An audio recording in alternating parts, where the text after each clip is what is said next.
But the fact that we've built a community of regulars where we're talking almost every day, or at least we're chatting a lot, that means more to me than just getting a big name. Like, sure, it's cool to have them on, but we're not building that. Got to his 100 episodes. That was very cool. We can cut this if you want. Who are you most scared to host next? I think Ben is exhausted at this point, and he is scared, and he feels like a failure. And I think this is him just being like, "I've done this before. I've seen what can happen when this gets out of control." That said, "Wear this during your recording with Chainsaw, or else." It was a threat. Okay. So I guess I have to.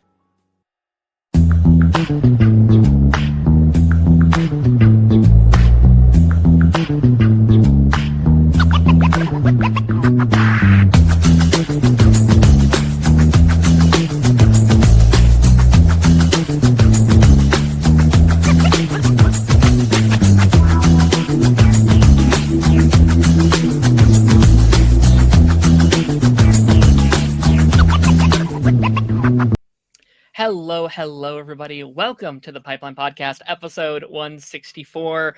I am joined by a very special guest. You may know him from the Chainsaw Reacts YouTube channel. You may know him as the host of Council of Creator. You may know him from his very successful career on the Cameo app, with his millions of dollars every year from that social media account. It's Jordan, Chainsaw Reacts. How's it going, buddy? How are you? The Cameo pull. Holy shit. That's the way. You pull that. Pull the Cameo. Yeah. Pull the Cameo. Yeah. Has anyone bought from that yet? One person. One person to promote a fan comic they were doing. No joke. That's great. That's awesome. Yeah. That's incredible. Mm-hmm. Jordan, welcome back to the show, my friend. It's great as always to have you. We work a lot on elsewhere. We do Council of Creators together. You're a credible show at this point. Not at this point. It's always been incredible. I don't know why I said that. Party Nation. It's now. Yeah. Sometimes. Party Nation when I host, not when Lance hosts, but when I host. More specifically, when you host is when I'm like, all right, I'll show up. Mm-hmm. Yeah. Well, the timing is just not good for me for the most part. Mm-hmm. That's the problem. I get it. Yeah. But yeah, no, welcome back. We have a very fun episode planned today. Obviously, previously, the last several times we've been on the show, we've kind of just done one thing. We've been doing a series where we are ranking every single Ben 10 episode. Yes. And now, started a year ago at this point with Ben 10 Classic, and 6 months ago with Ben 10 Omniverse. I'm sorry. Yeah, no, Ben 10 Alien Force. Alien Force. And now we are here for Ben 10 Ultimate Alien. Mm-hmm. It's crazy because like when we started this, I think you just finished Alien Force. It's like, oh, you have so much coverage still to do. And we're at a point now. You're almost done, my friend. Almost done. Yeah, I literally watched and I don't know when this is uploading, but I just watched episode 6 of season 6 of Omniverse, and there's 10 episodes in season 7 and 8, and I have 4 more in this season. So. Yeah, we're getting down to the end, and 24 episodes left. Yeah, it's kind of crazy to think that. And so the question is, what's next in terms of coverage, content-wise? I know there's people always recommend a lot of ink take videos. There's other fan stuff that I can't watch till after I'm done with Omniverse. Yeah, there's the reboot. There's a lot of discussion about that. I don't know. A lot of stuff in the air. I don't have to think about it right this second, but yeah. It's incredible. I obviously have some things to ask you about, some Ben 10, some not Ben 10. But there's something I want to address with you first before we get into the meat and potatoes. You didn't happen to send me a package recently, did you? I did not send you anything. You didn't send me a package. Okay, so I got a package here. Okay. It had a note that said, "Wear this during your recording with Chainsaw, or else." It was a threat. Okay. So I guess I have to wear. Oh my god! I guess I don't want to. I don't want to be threatened. Holy Jesus! I assume maybe you sent it, or maybe your dog sent it. I don't know. Hold up. I I know we're recording. All right. I had to text Go my get her. wife. Go ahead. I gotta text my wife. 1 second. Holy Jesus. I saw it and I said, "Oh, I have." You taking a photo? Yeah, I'm taking a photo. Yeah, I got text. Holy crap. That is amazing. I love it. I love it. That's awesome. Yeah. Yeah. I saw it and I said, "Well, I have to have it." Like for the bit. For the bit. I have to have it. How much for the money bit, how much money did you spend for this bit? $30. Dude, and you said episode 100. We did council episode 100. You said I've been spending too much fucking money on this. I can't sustain this anymore. Mm-hmm. Yeah. No. Have I stopped? No, I have not. No, stopped. you're still too going. far in.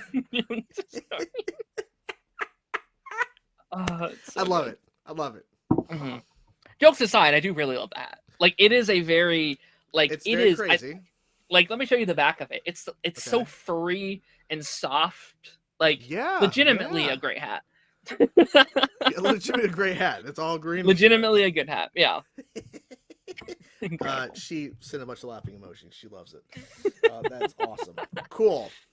I was like, where the hell is this going? Because I don't have your address. I don't know what the hell you're talking about. I'm like, who pretended to be me sending you shit? And because you're like, that was good. All right, awesome. I was like, how do I want to do the bit? I have to pretend like I don't like the hat. I have to play into it. Oh yeah. Yeah. But yeah, I mean, getting the show started, I have a couple of things I want to ask you. We have, we talked last time, Critter Spotlight. We had a great talk. We talked about Council. We talked about your history on YouTube. We've talked about all that fun stuff. I'm bringing up Council again though. Council's hit 100 episodes of Council. What we just hit 112 or so. Yeah, 112. I mean, how are you feeling with the show, man? How having done 112 episodes, you're heading into your third year of doing the show, starting next year, I'm pretty sure. Now that you've done 100, how is it feeling? What are kind of, I guess, ideas and plans for the show going forward? I guess is kind of what I'm. It's funny you ask that because for the last number of weeks, because we took a bit of a break after episode 103, needed a little bit of a break from the show as I felt like things were kind of going in a really weird direction in that episode. Right now I feel a lot better because we're not having as many confirmed guests outside of regulars every week, so it's kind of a little bit easier to manage. Today alone, funny enough you asked that, I literally have started creating a list of names of people I'm looking up and finding through TikTok, through YouTube, of people I've never messaged before. Because I've messaged a lot of people throughout my time, and a lot of them get back to me. Other times I never hear anything back, and that's fine. Sure. But I'm looking forward to some new faces to come on. I think our recurring faces we've seen over the last number of months who were kind of introduced this year in 2025 are great. I'm looking for that next wave of new people that hopefully can start coming on more. And that doesn't take away from any potential other people returning. It's just I'm ready to kind of branch out and try some new people to see, because you never know how it's going to go. I think Alan and Ian specifically have really integrated into the show very well. I think they bring a lot of really cool things, and I think they're great additions. And we would have never known that if we never brought them on early in January of this year. Yeah. So I'm excited to see what new people we can bring on, and to finally get 150 guests, 150 different people, because we've not hit that yet. We're still at 143, I think. So we'll see what happens.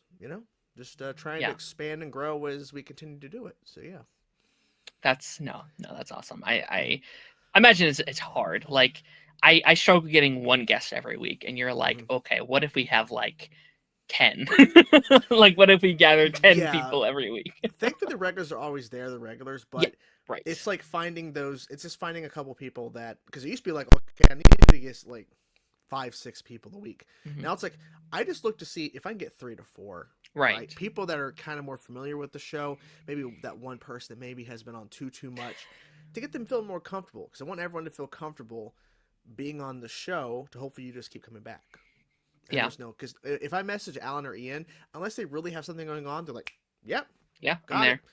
And so I want to get more people in that kind of mindset, to where if they want to be there, cool, Yeah. we're there.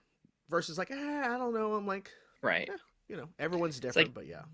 earning that trust and like no, like we've talked about it so much on here, but like I do think it's cool to have like 20 people every week that's like, oh yeah, I would love to be on. Like I think you built that community where it's like, oh yeah, it's Wednesday, so it's council day, and I want to Yep. be there every week, and that's Hmm. cool. But then also balancing, well, yeah, because how do we get more Ians and more Allens and more stuff like that on the show is I bet always the goal and what you're striving for. Yeah, it's tricky because I would love to have certain people on every week. It's just that if they're on every week, which is awesome, it's taking away from someone else who potentially could come on Sure, and finding the schedule to make it work.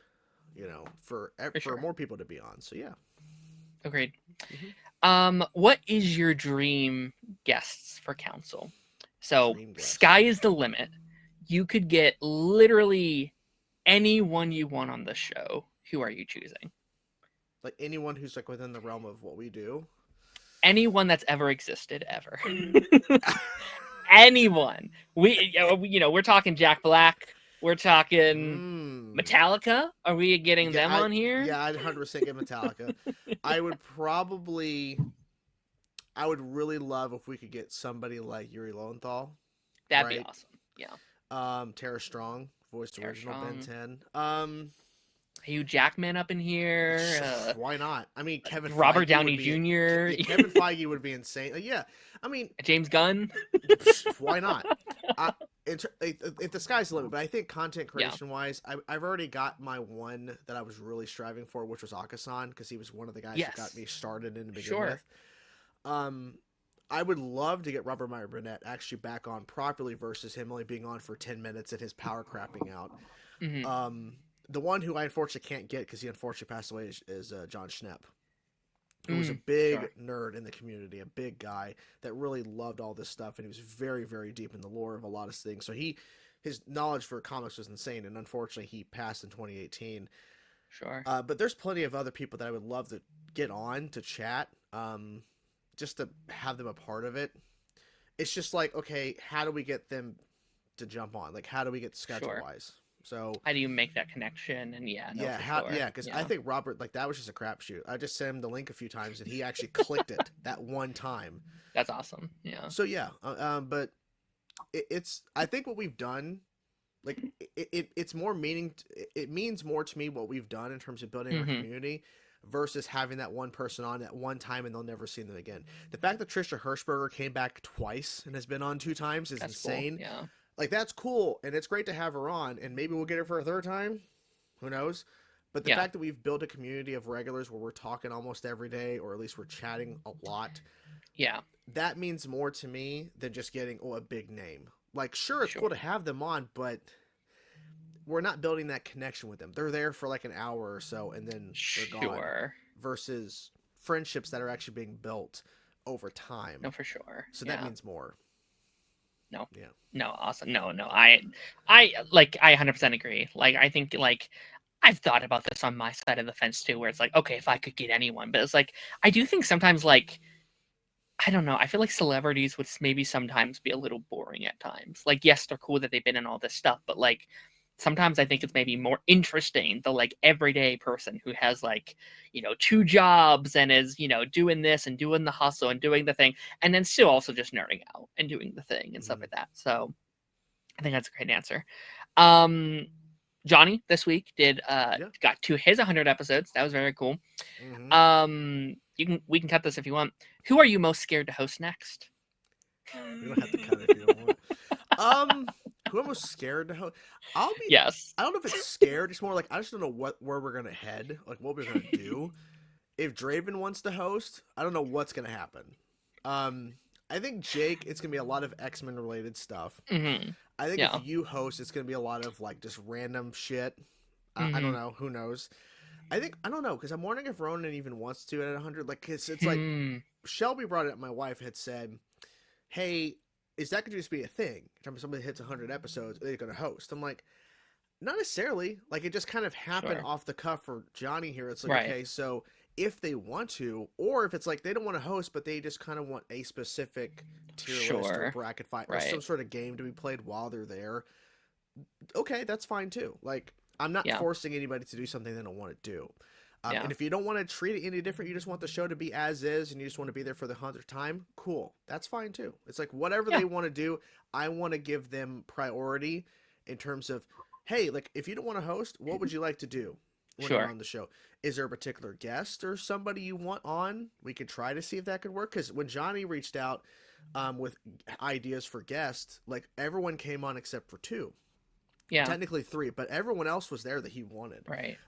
So it's like, you know, if you want to do something different, then we can. If you want to have it just as a regular episode and you don't want to do anything different because you just want the show to be the show, it's fine too. Whatever you want. Incredible. You know? Yeah. Incredible.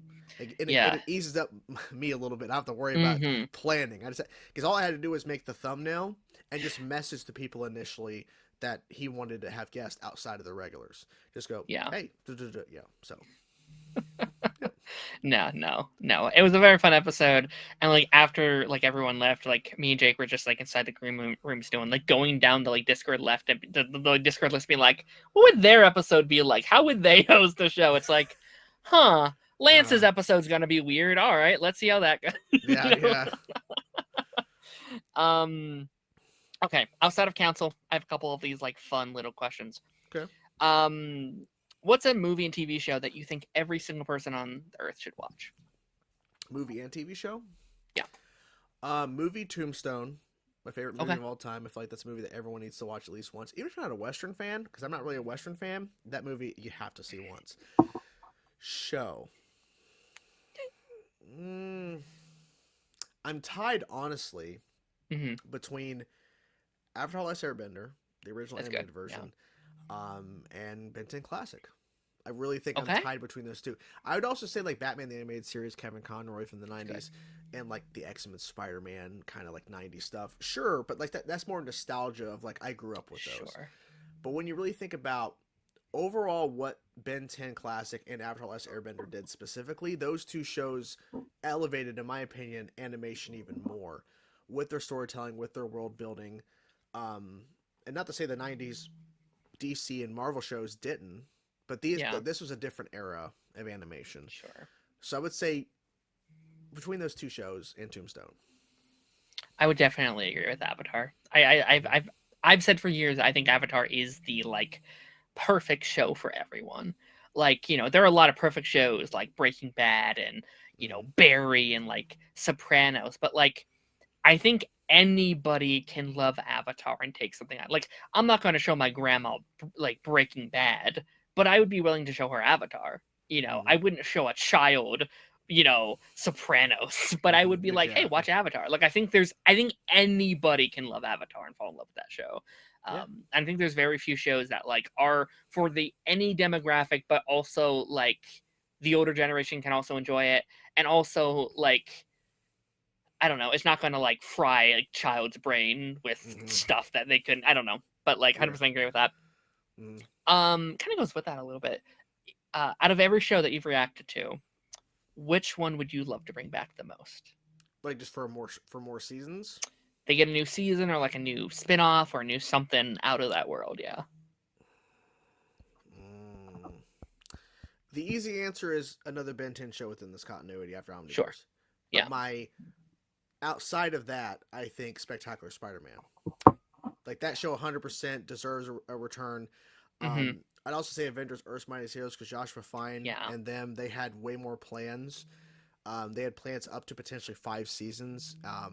So I think those two shows specifically deserve a shot to continue, or at least get another season to see where things go. Because, I mean, I would also say Young Justice, but they had, you know, a return. Like, they came back after all this time, and now they're gone again. But we got 2 more seasons out of that show. Yeah. Regardless of how you feel about the quality difference, animation-wise or story-wise, they at least came back and tried. So, I would love those 2 shows to try to continue. Because I think Spectacular Spider-Man also had 5-season arc planned. Yeah. So there's definitely more stories to tell. Obviously, because the characters and the worlds that they were already building, but unfortunately cut short.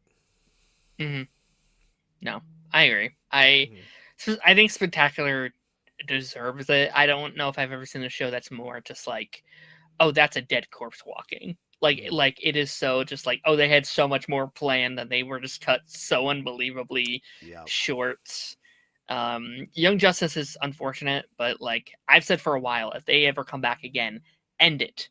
Actually end it. Don't plan for more seasons. Don't set up new stuff. No, Just comes season back for 5 one more be it. season. Yeah. End it. Let that show have their ending. Let them die in peace. Because Exactly. what an unfortunate show in Hmm. terms of real world uh circumstances. Jesus, lost a Hmm. word. Um And yeah, I mean, kind of to bring us back to Ben 10 as we kind of transition into our main topic here today. Um, I wanted to kind of talk about. I guess you kind of actually could like transition there. I kind of want to talk about kind of the future of the franchise. We talked a little bit about this on your channel Hmm. recently. We talked about what's coming next. I know you're not caught up yet. You still have a good couple seasons to go through here.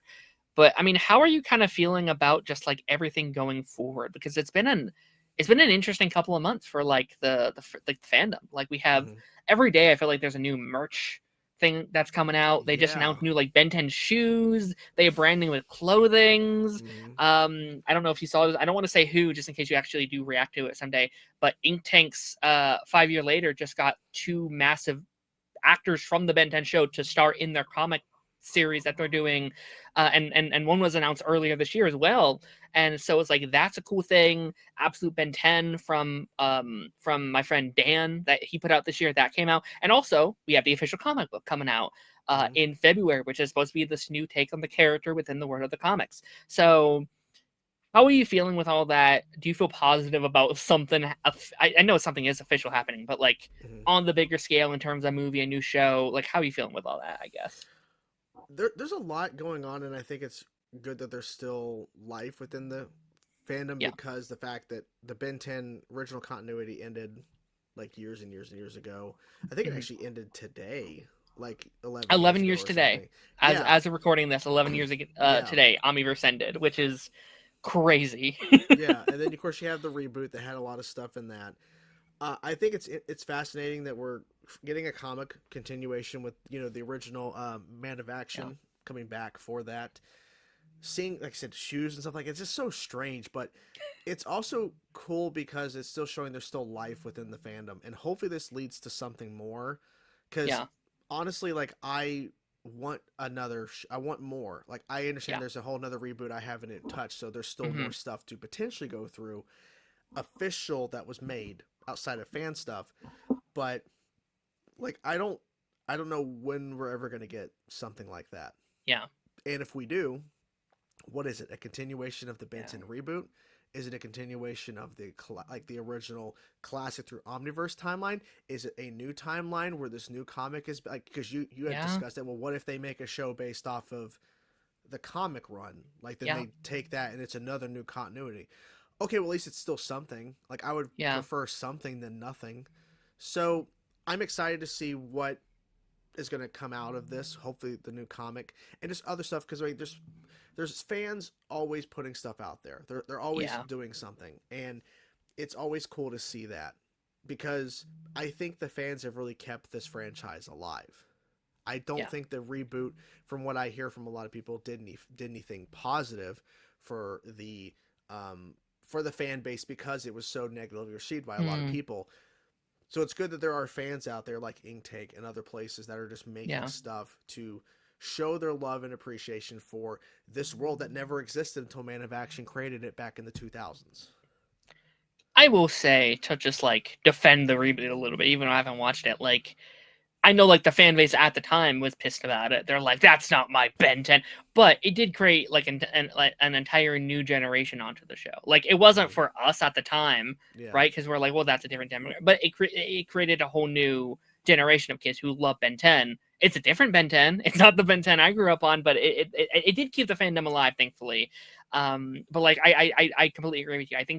I do think Ben 10 has one of the coolest fandoms out there right now. Like we said, the original continuity ended 11 years ago, and this is a fandom that's still talked about daily. Reactions like you are come out every single day, and they get Mm-hmm. um a, seemingly a lot of views. Like if it's not your channel, Blind Wave is doing incredible on it, and all Mm-hmm. this stuff. Ink Tank can exist and get thousands upon thousands of views. He's done, again, Ink Tank, which, you know, and like 5 years later, which is like making their own show. And like so many people just love making their own Ben 10. I think that is so cool. And I think they have one of the coolest fandoms of all time. There's a story about the like 10-year-old kid back in the day who like won the real Ben 10 car from the contest on Cartoon Network. Like there's that stuff. It's like, that's so awesome. That's so unbelievably cool. And yeah, I feel positive right now. I think I feel better now than I have since the reboot has ended for something new coming. It feels like they're just trying to test the waters, maybe. It's like, okay, are people buying our Funko Pops? Which I recently got those Funko Pops up there. Had to buy them. But like, are people buying the Funko Pops? Are people buying the T-shirts? Are people buying the shoes? Are they buying the comics? Here's what I'll say. If people are like, I want more Ben 10, give me more Ben 10, buy that comic book when it comes out in February. The official comic, yep.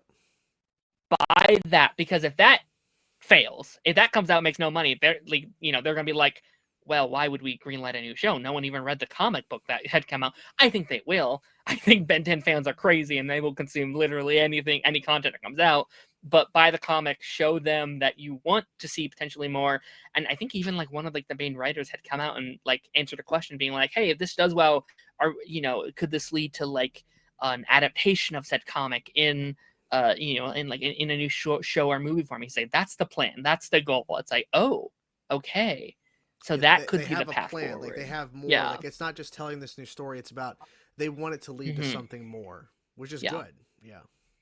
Which would be interesting. Are we like, just like hypothetically, would we be adapting the comic book? Would we be like, okay, this is the comic, we are adapting it for TV? Or would it be like, okay, that's chapter 1 and then we're telling chapter 2 on TV kind of thing? Like, I don't know what the direction would be in that area. So I would hope it's like a retelling of whatever they've released in the comic and they kind of go from there. That'd be the hope. Because imagine if you didn't read the comic and you just jump into part 2 and it's a TV form and they don't do it previously on. It's just like, we're jumping in the middle. What the hell? Yeah, this new version of Ben is fighting a version of Vilgax and you don't know what the hell's happening. And like, oh, well, you should have read the 13 issues that came out before. Right, sure. It's like, so hopefully not. Sure. It'd be interesting to see how they would, of course, pull it off and do it and stuff like that. Yeah.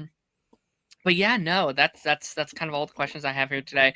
Without further ado, I just want to jump right into this tier list that we have made. I went through today. I downloaded not all the episode, but I downloaded all the photos for all the episode. I put together this little tier list we have here. While I'm kind of setting this up, tell me your kind of general vibes on Ultimate Alien. It's been a minute now. Mm-hmm. You're almost through Omniverse. Mm-hmm. This is the middle child of the Ben 10 universe. We had 2 shows before this. There's 2 after this technically. Mm-hmm. So like what's your kind of vibe with this one? Ultimate Alien, I think, is the weakest of the shows. Okay. But it doesn't take away from the fact that I think there's been some stuff that I actually enjoyed of the show, of what they did. It's just that there were certain elements that just didn't work necessarily, or didn't work as well, but they definitely tried. And they were trying to do something a little different. Obviously, I think due to probably contracts and toys, they did the Ultimate Alien route. I really do think that there was probably a contract dispute or something to where they had to recreate a new show, because there's like this whole thing where after 3 seasons of a show, contracts are renegotiated or some sort of deal. So they literally, after 3 seasons of Alien Force, said, okay, let's make a new show. It's like, it's definitely like, I feel like shows like this don't really exist anymore, but it was like Ben 10 really did exist to sell toys. Like even in that original pitch of Ben 10, it was a pitch of like shows that will make us money and we can merchandise and we can make toys of, which is why it's like, 10 superheroes, that's 10 different toys we could sell. Oh, wait, you can do more than 10? You can do 20, 30, 40, 50. I think by Omniverse, there's like 84 aliens. To the point, I think I can say this at this point, I think they told them to stop making new aliens because they couldn't keep up with the like toy demand. They're like, stop it. We don't need any more toys. Stop making new aliens for the show. Which is crazy for a company to say that. But no, I agree. I really struggle with Ultimate Alien because it's simultaneously some of my favorite of the franchise, easily, some of my best episodes that they ever did. And then the following episode will be like the worst episode they ever did. It's like, come on, guys, what are we doing? It's like, okay, great arcs, but then maybe they, mess up the ending of the arc or something like that. So, we're just hop in here. There's a lot of episodes here, so I want to get this ball rolling. I have all the episode names here. I hope, I'm thinking maybe these first couple might be a bit easier. I feel like these are a lot of the iconic ones up front. But we're starting with Fame, which is the series premiere of Ben 10. The premiere. Would you like me to read the description for this one, or are we pretty good on the first episode? I would read it. I don't remember exactly all that happened. I know he gets revealed at the beginning to being Yeah, no. Ben's secret identity is revealed to the world. An alien refugee is about to detonate a nuclear bomb. So yeah, this is the episode where we have the like water hazard creature coming in. He has the bomb. He's trying to get away from like Agrigor. He's trying to get away. We kind of like set up what Agrigor is doing. We meet Jimmy Jones for the first time. We meet Will Harang for the first time. We meet Ultimate Spider Monkey for the first time. They do a lot in this first episode. They introduced the new car for Ben. Ben has his own car in this episode. Also, the jet. Ben had a car. Yep. Was it like Rust Bucket number 2, I think, or number 3, maybe? I think they just call it the Rust Bucket. Yeah. Or something. Yeah. That first episode. I mean, how are you kind of feeling now that I've kind of broke down a little bit of that first episode? I think it's a decent start. I would say, I think A. Yeah. Decent. I mean, it's not amazing, but I think I was definitely surprised when I first started. I'm like, wait, he's getting revealed? What? But I think it's a decent. I would say A. Decent. Yeah. That's where I kind of sit on it. Yeah. I agree with A. I think there's a lot going on, and I don't think that's necessarily a bad thing, because I think some Ben 10 episodes where it's like, okay, there's too much going on, they didn't have time. I think this is one of the better versions of that, where it's like they had a lot going on, but it was a simple story, so it kind of works in their advantage. They do a lot. They, obviously, like, they establish that he's on his own now, or the world knows who he is, and the Jimmy Jones stuff, and Agrigor is like introduced kind of at the end with by Balvin, just kind of like they just like leave him there for like the plumbers to get, which always cracks me up. It's like, why don't you, I don't know, just like leaving him there when someone is hunting him down seems a bit, I don't know, not safe, but all right. But I would agree with that. Okay. I would agree with that. All right. Well, next up is the 100th episode of Ben 10, Duped. This is the iconic episode. Ben turns into Echo, duplicates himself where he doesn't have to go to Julie's tennis match, and he can go to the movies, and he can help Kevin fighting the Forever Knights. Do you remember this episode? I assume you do. Yeah. Okay. The humongous I remember that part specifically. So it being the 100th episode, it's a bad 100th episode. It's bad, yeah. It's also just a bad episode in general. I would say the only saving grace is what I just said, humongous, or he's singing it. I would say I give it a C. Honestly. C? Okay. I think this might be my least favorite episode of Ben 10, to be honest with you. If you want to put it in D, D's fine. It's not good. I laughed at a few of the moments of like that one Ben that was just singing and just kind of all emotional. But yeah, it's not a good episode. Especially knowing it's the 100th episode. I mean, the concept of Ben duplicated himself is interesting. The concept. Yeah. But the execution is horrible. I think this is Ben at his worst in terms of like his like personality. He's an ass completely. He is the most unlikable character, and like he was bad in season 3 of Alien Force as well. This felt like they were kind of getting the bad Ben kind of out of their system still. Like they hadn't fully got used to kind of, because I think Ultimate Alien and like Omniverse kind of find a middle ground for the most part. There's some bad Bens in here too, but like most of the time he's like kind of leveled out. He's still like a little bit of a jerk sometimes, but like a level-headed jerk a little bit. He finds a middle ground. This episode, I was almost mad at Julie for not dumping his ass on the spot. I'm like, how do you stay with him after this? Yeah, exactly. How? It's ridiculous. Terrible. All right. Next one is Hit 'em Where It Hurts. Hit 'em Where They Live. I just assumed what the final word would be. This was an episode I was very excited for you to watch the first time. All of Ben's enemies team, not all of them, but Zombozo, Charmcaster, and Volcanus team up after his identity is revealed. I remember you really enjoying this one, I'm pretty sure.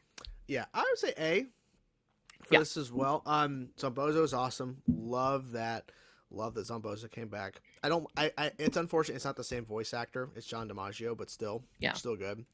Charmcaster, always great seeing her.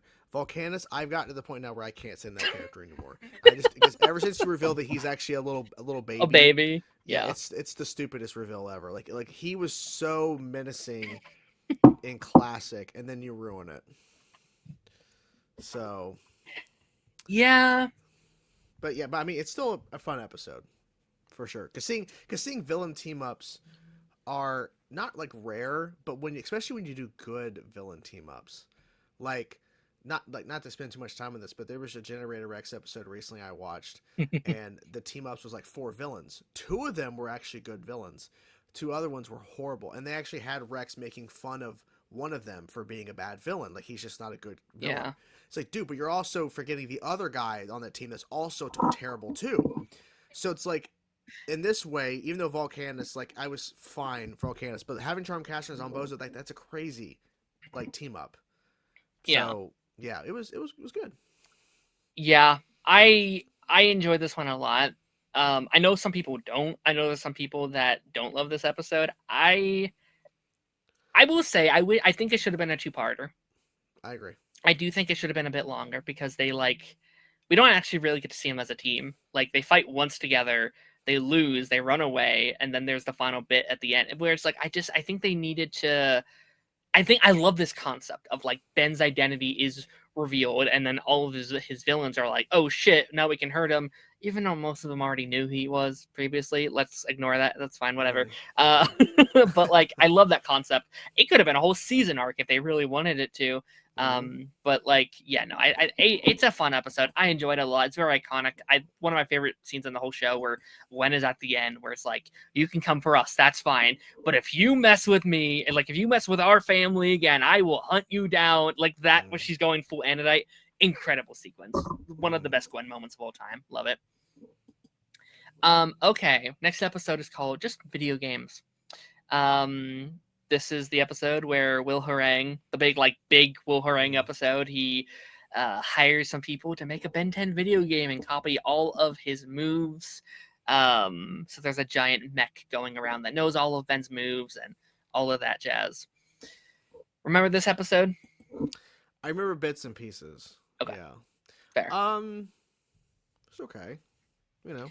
It's not amazing. Like for me, it's like Will Harang. I think like it's funny when you see him, but like they really ran that into the ground in Ultimate Alien. They really did like the whole bit. And I get it. He's the J. Jonah Jameson of the Ben 10 world. Yeah. I would say B or C. Mm-hmm. One of the two. I don't care where, but it's not like definitely. It's not great, but it's like okay. Like Ben's fun. Ben's ego and stupidness got in the way of realizing this is not real. So yeah, it took him a bit too long. But like it's a classic template as well, where it's like they know all of my moves. What am I going to do? I have to make up new moves. Like that's it's a classic. Technically the first introduction outside of Alien Swarm, the first introduction of Nanomech, your favorite alien, of course. I think I'd go B. I think B. It's not my favorite, but I enjoy it quite a bit, I think. Our episode 5, Escape from Agrigor. This is, what is it? I forget the alien's name, but the Terraspin alien comes to Earth. He's like, yo, Ben, need your help. And he tells a story about how him and the 5 aliens attempt to escape Agrigor. Kind of tells it's a flashback episode. And that's kind of it. Outside of the bit in the first 5 minutes of Dr. Animo and the giant Yeti. Oh yeah, Dr. Animo. Yeah, that's the one scene as well. Oh yeah, that was that episode. I say B. It's a decent flashback kind of introduction. It's not amazing, but I think it's a good setup for Agrigor. So it's a needed episode. It's not one of my favorites. Like, I'm never going to like sit down and be like, "Oh boy, I can't wait to rewatch this episode." Like, it's like it's needed information. They needed to set up the story. Um, they needed to kind of set up the storyline because there's not much time. Like, if you see down here, like this is when he like steals all their energy. Like, there is not much time before it actually. I think there's only 10 episodes for the first season of it. So, like, they needed to do it quickly. I think it works. I think all their personalities are fine. Like, I don't love any of the 5 of their characters. Maybe it would have been cool to spend a little bit more time with them before they do get disintegrated, but for what it is, I like it. Okay, Too Hot to Handle, episode 6. A radioactive alien menace tricks Kevin into freeing him from his containment suit. This is the NRG episode or like introduction. Yeah. It's okay. Yeah. Like, it's not memorable in a sense. I only remember it because it's the energy introduction. I'd say C. Yeah. Okay. Kind of at. Yeah. It's Fun okay. fact. I think this was my first Ben 10 episode I ever actually watched. Wow. Weirdly enough. Like, I think I told this story previously, but like I didn't have access to cable as a kid. I just had these like guidebooks back here and I had the toys, but I hadn't actually watched it. I was at my dad's house and it was this episode was just playing and I just saw this episode. Didn't know what the fuck was going on. I was halfway into a story arc. I didn't know what was happening. No, I like this episode. C is fine. I'm not upset by C. I'm not like, oh, I must fight for this episode. I think it's a really good Kevin episode. I like his growth in this episode. I like kind of where we're at with him. This is the first introduction, I think, to Ultimate Cannon Bolts, if I'm not mistaken. Which isn't really much of a change, but yeah.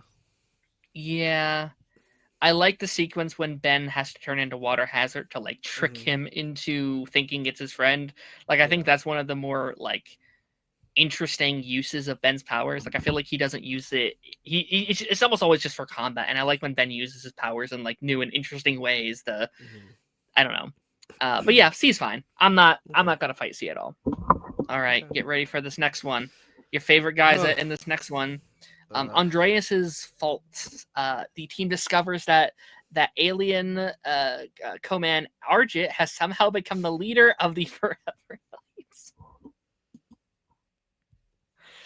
So yeah, let's just let's give it. I think that's our first S, right?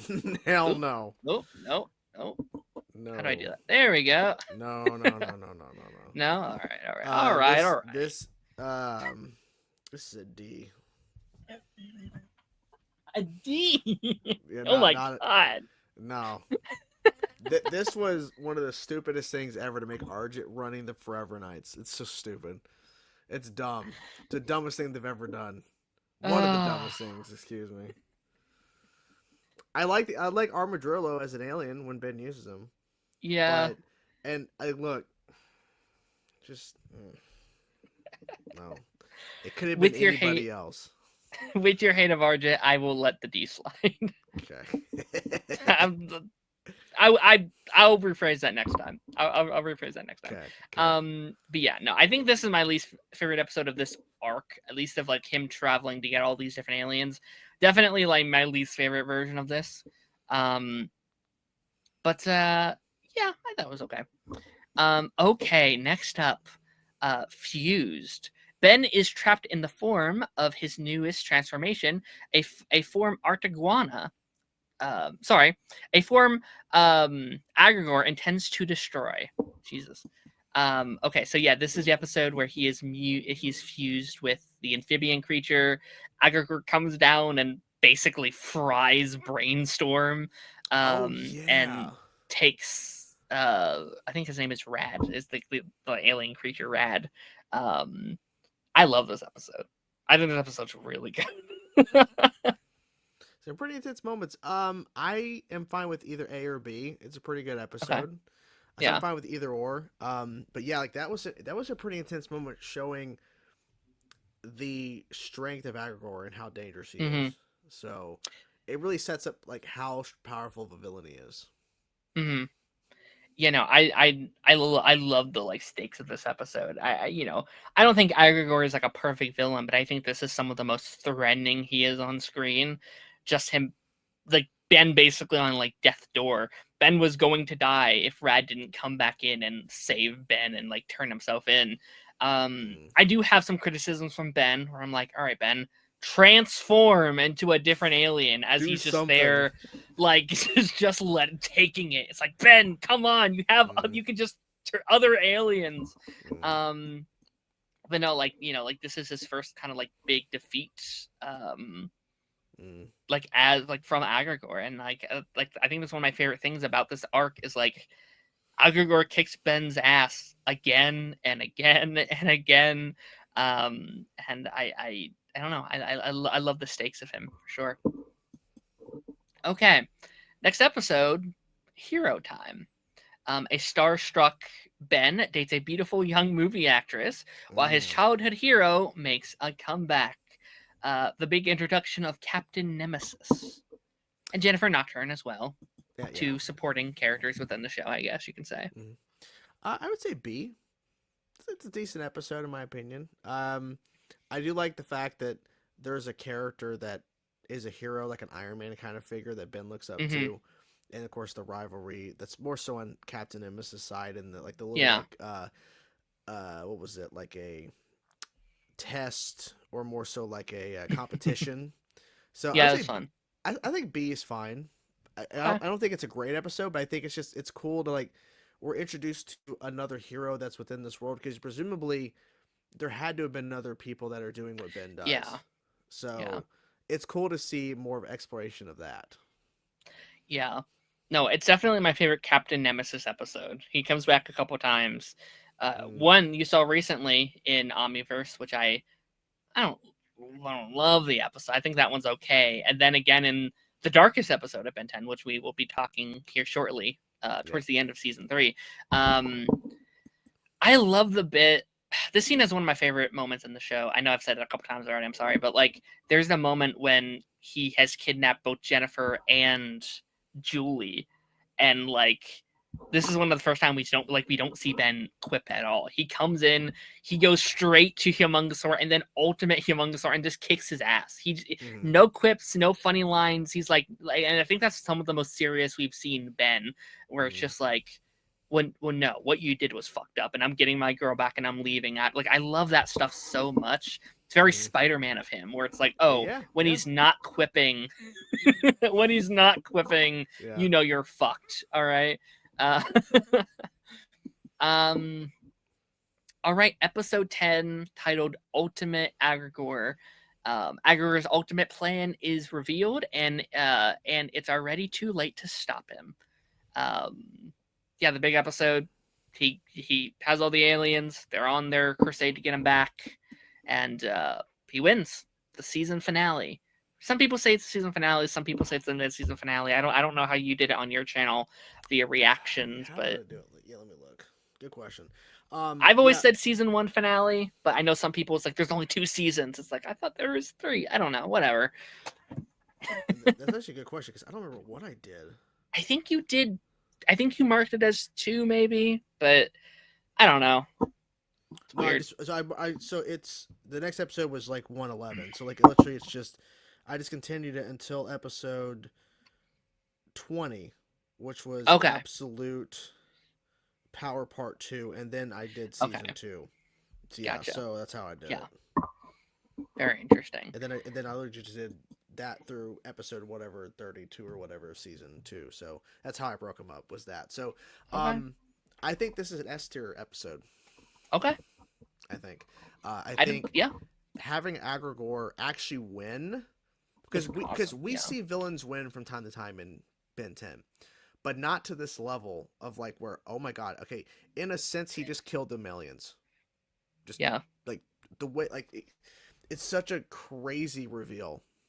Because we've seen Vilgax win. Yeah. When he came back in Alien Force, he was fighting the different heroes and stuff, and Ben had to come in, and only Diamond Head was able to really fight back against this new Vilgax. But that, like, that was a way of Vilgax winning in the part 1 of that situation, and part 2 where the tides turn. But in this case, I'm assuming, because from what people were commenting when I uploaded the reaction, like people were like, when I watched this live or when I got to this point, I was like, holy crap, are you serious? Like he actually won. Ben wasn't able to stop him. It's a game changer. It really surprised people. So I think S is fair. Yeah, I mean, there is a part of me that kind of wishes they could have like committed. Like I kind of wish, as like messed up as it sounds, I kind of wish they were dead. I kind of wish there were consequences. Which like maybe goes into my thoughts on just like the ending of the arc in general, where I'm like, oh, they kind of wrap it up really quickly, like the Agrigor stuff especially, where it's like, oh, it's done, it's over, okay. But like, I know, yeah, like this individual episode is fantastic. You have the paradox moment when he comes through and it's like, Ben, and drops a little lore drop. I think this is when Grandpa and Max kind of gets fucked up a little bit, right? Because Agrigor like hits him in the chest and he goes flying. Unless that's it might be the following episode, but like one of these two, it's like, oh, like there are actual consequences for like this is the first time we see Grandpa Max actually injured and he's hurt and he needs assistance. So like that was really cool too.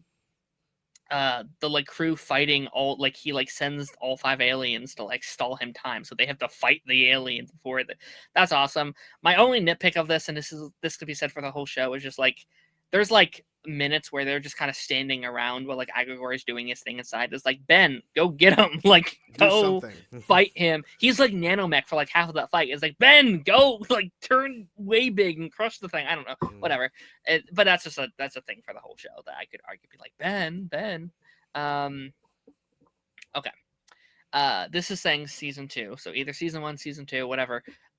Map of Infinity. Ben and his team travel to a bizarre half-frozen, half-melted planet to prevent Agrigor from attaining a peaceless map. So yeah, they go to I think it's Big Chill's planet. Yeah, Big Chill. To get the map. They do some stuff there. They go through the like temple area. Yep. This is I've talked to some people that have said this is people's favorite episode of the whole series, like favorite episode of the whole franchise. Wow, I definitely don't agree with that, but I will say it's a decent episode. It's funny because when you actually know what's coming and you rewatch it, they're doing all this work just for Agrigor just to walk in and take it.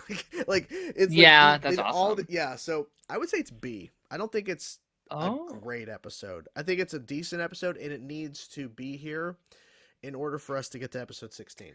Yeah. So all right, let's compromise with this one because I was almost thinking S. So let's meet in the middle with an A. This has I keep saying this, I'm so sorry. This has another one of my favorite moments where he's with the like Necrophrygians, the like Big Chills, and they're like, "Are you one of us?" And Ben's like, "I'm one of everybody." It's like, oh, that's such a good motto for the whole show, and that's kind of like it's a good line. What Azimuth intended for the Omnitrix. Like that's like he did it to walk a mile in alien shoes and to protect them and have the fail safe against all. Like that's awesome. I love that. The fight sequences are great. I love where it's like Kevin and Forearms are like holding it up and he just has to walk by as he like patronizes him. All that work just for him to get it. It's so awesome. I like that there's a bit of a time limit with like the Omnitrix where it's like, oh, I'm gonna transform back into what I was wearing originally, which some continuity stuff can play into that, where it's like, well, the timing of the Omnitrix never adds up and they change it whenever they need it, whatever. But like it's such a good moment. Also, one of my favorite aliens is introduced here, Ultimate Echo Echo. Yes. I love Ultimate Echo Echo. Easily my favorite Ultimate alien, if not one of my favorite aliens in general. All right. Up next, your favorite episode, Reflected Glory, the JT and Cash episode. I don't even know if I need to read it. I feel like you already know which one this is. It didn't need to exist. Yeah. I think D's fine. It's not necessary. It's like I think they just honestly like this show specifically more so than any other Ben 10 show within this continuity. Just wasted episodes. Just wasted time. Yeah. And it's like, why? Like, you could argue any of the shows have episodes and moments where they just wasted time, but my God. So, yeah. Yeah, especially after, and I know we're not here yet, but like after the Ultimate Kevin arc, there will just be like episodes where it's like, what are we doing, guys? Like, why Exactly. are we like? I think that's what really kind of turns it into like my least favorite of the main four for the most part. Like I think this arc right now is one of my favorites of the whole show, but like yeah, like once we start getting down here, it's like, guys, what are we doing? Like, there'll be series of We could episodes. literally just Yeah, speed run some of those. We no, get to like, 100%. Yeah, oh yeah, yeah, yeah, I'm gonna speed run those. But yeah, I mean, I do think that this episode, like, I I'll say this. I think the concept of bringing JT and Cash back is interesting. yeah. I think the execution of it was bad because they're the bully. They are the bullies of Ben, but the way they handled it, it's just like this is not the way to do it. Or No, if you want to tell this story, find a way to make it more interesting and more engaging. Because I just don't give a fuck. Just don't especially when it's care. such a cool, like, I love the concept of Siphon coming back and being like the new big bad. I love this, like, you took down my master and now I will destroy you. That's awesome. One of my Yeah. favorite things that Omniverse did, at least in the first half of the show, they get crazy with them towards the end, but like bringing him as like he is a villain now. He's not a lackey. He is the villain. I love that. He's probably the most threatening he's ever been in this episode, but it's undercut by them being like, "Oh, the camera, JT, get the camera." It's like, what? It's No, just I dumb. don't. It's just dumb. And like they were the ones to defeat Siphon. That's weird. I didn't like that. I thought like it kind of undermines his threat a little bit that they were taken down by a whatever. It's fine. Yeah, not one of my favorites for sure. No. Um, episode, what is it? 13. Deep. Ben, Kevin, and Gwen journey to the center of an all-water planet in attempt to finally capture Agricor. I think we go to the like little Ripjaws planet. This is the episode where like Goop has to like spin the planet back into Yeah. formation. Insane. Yeah. It's an interesting episode. I don't love it, but I do Yeah. like the Goop thing at the end because that was That's insane to cool. watch. Yeah. I would say B. Yeah. I think if that Goop stuff wasn't there at the end, I feel like it'd be like a C episode because I really didn't. I think it's just kind of like, oh, okay, Yeah. just kind of thrown in the middle of all this craziness. It's like, okay, I guess. It kind of just does feel like a lesser version of this episode. Like it's the same template of the episode. Hey, we have to go to a planet. Oh, we only have a certain amount of time to do it because of our suits. He gets off and wins. Like it's kind of the same episode, but just different paint. But like you said, there's some good moments in here. I like the underwaterness of it all. It gives Ben. I mean, I would say it gives Ben a chance to use some of his other water aliens, but he still doesn't use Ripjaws this week, which is or this episode, which is so silly. It's like, oh, you're. But you get to show off that like Amphibian can swim and Big Chill can swim. That's cool. Kevin has his little like fish helmet that he has throughout the episode. That's a little cute thing. Funny. And yeah, like you said, I like that Goop finally gets some time to shine because I actually sent you that video earlier from like TikTok where it's like these are the most appeared Ben 10 aliens, and like one of them was Goop. I was like, really? It doesn't feel like it because I feel like Goop doesn't have a lot of like memorable, iconic moments, and that's probably one of his most iconic moments would be like, oh yeah, putting a planet back together. Okay, yeah, of course. So that's awesome. Do we rank that? Yes. Okay. Yes, that was B. All right. Where the magic happens. Gwen takes the team to a dimension of magic where their only hope of survival rests in her ode foe Charmcaster. This is the first Ledger Domain episode. I think we're introduced to I forget the turtle's name, the magical turtle's name. I forget his name.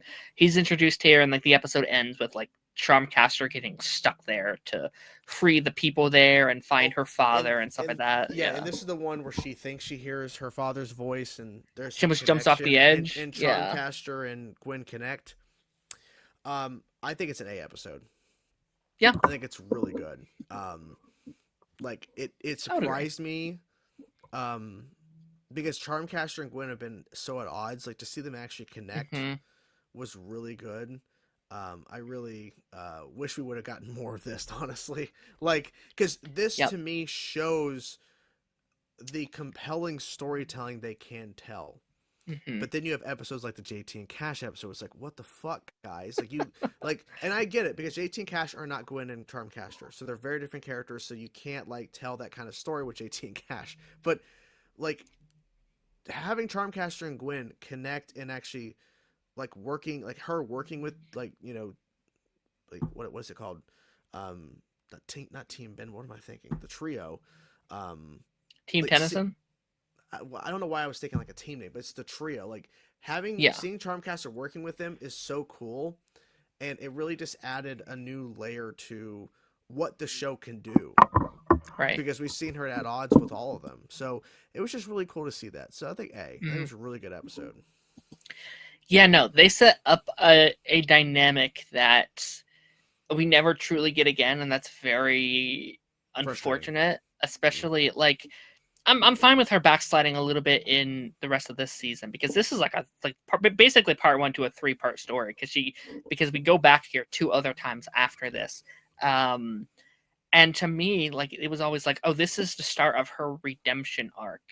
And she definitely backslides a little bit, but like we'll talk about it like when we get there. But like the final one like is where she like kills or no, the second one is where she like kills the trio, and like Yes. and then she like does the whole Dark Star stuff, and like her and stuff like that. So like I always really wanted Omniverse to really focus on her redemption, and they do the exact opposite. They go the opposite way. I think you've got to that point with the monsters, Yeah, season 5. where Yeah. it's just like she's crazy, she's insane, she's whatever. It's like, oh man, like there was always talks of like a Gwen spinoff, and I was like, I always wanted Charmcaster involved. I wanted her to be a part of that story. I think like I think I think she her, would have 100%.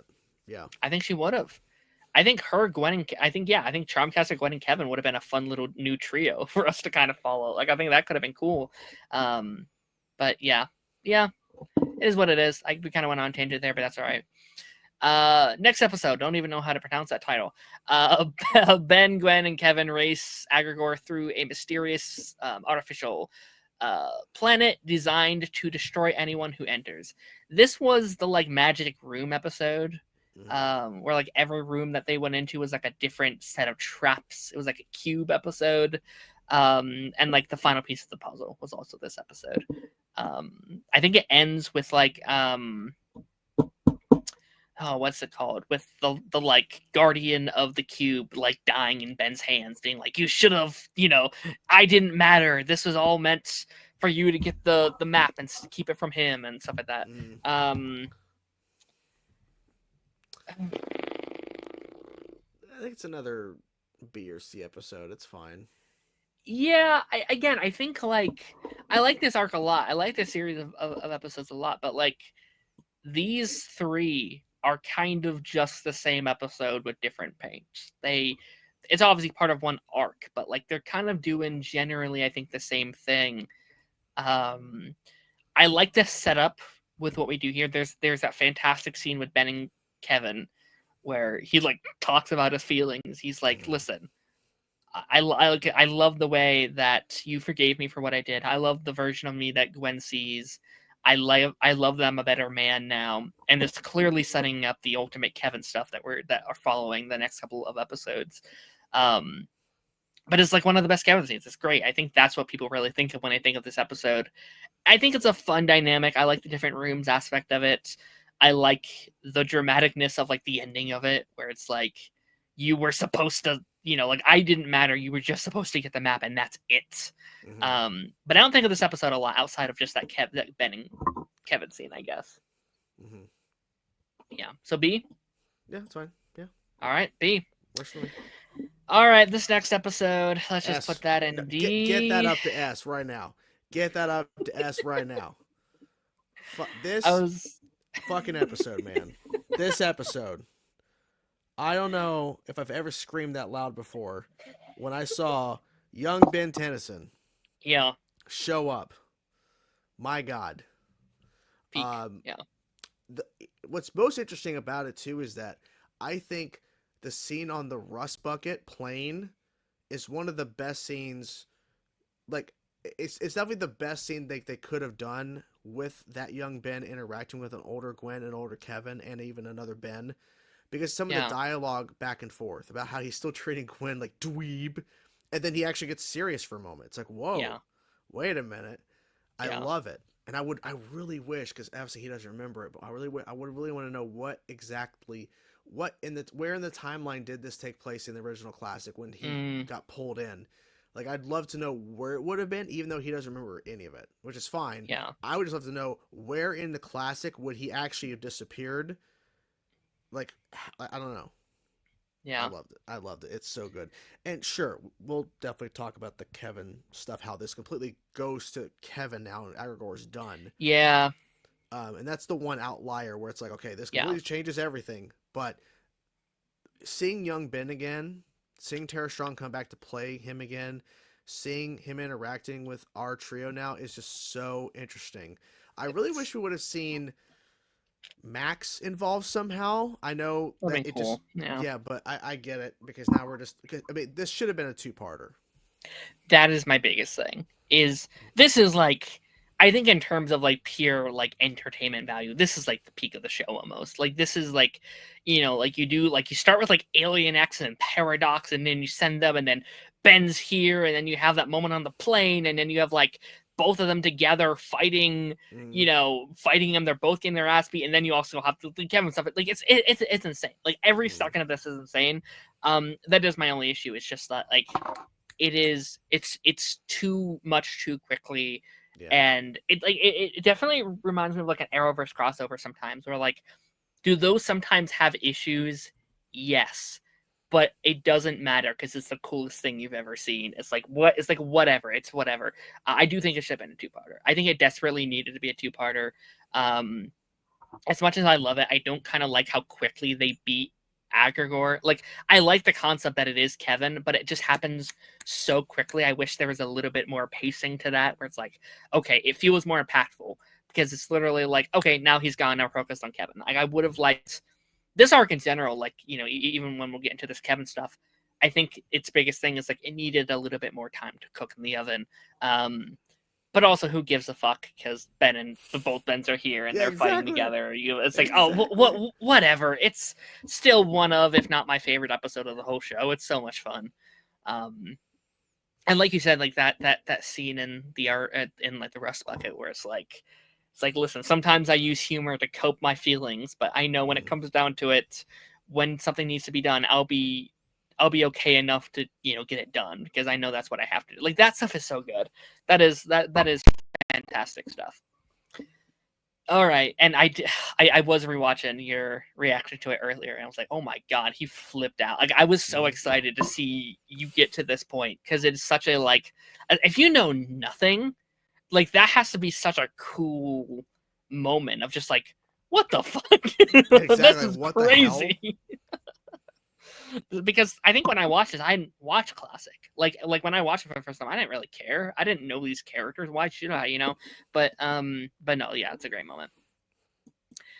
Okay, we're now entering. We've exited the Agrior arc, and now we are on the Ultimate Kevin arc. I guess Mm. it's 4 episodes really, or yeah, what 1, 2? Yeah, it's a 4 episode arc if Yep. you count 4. 5 if you count the one that sets it up. So we have Nor Iron Bars a Cage. To settle an old score, Kevin voluntarily returns to the No Void prison he once escaped. Do you remember this one at all? Yes, I remember the flashbacks, of course, the picture showing there. Yes. I thought Yes. that was interesting to see some of those moments for young Kevin. Um, it's an okay episode. I think the biggest thing that I took away from this episode, because I remember it so vividly, Ben is just like, Mm-hmm. he's gonna die. We're gonna kill him.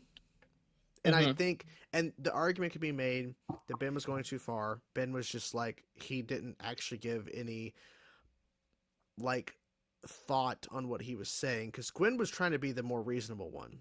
Yeah. But Ben's like, look, if he cannot be, if we cannot have reason with him, he's dying. Yeah. We're gonna have to take him out.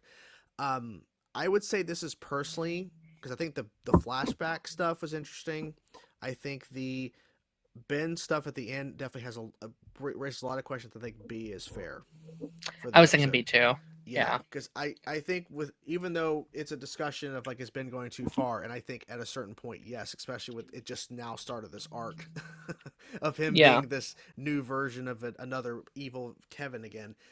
Um, it definitely is fascinating to see him get really serious and get very like brutal. Yeah.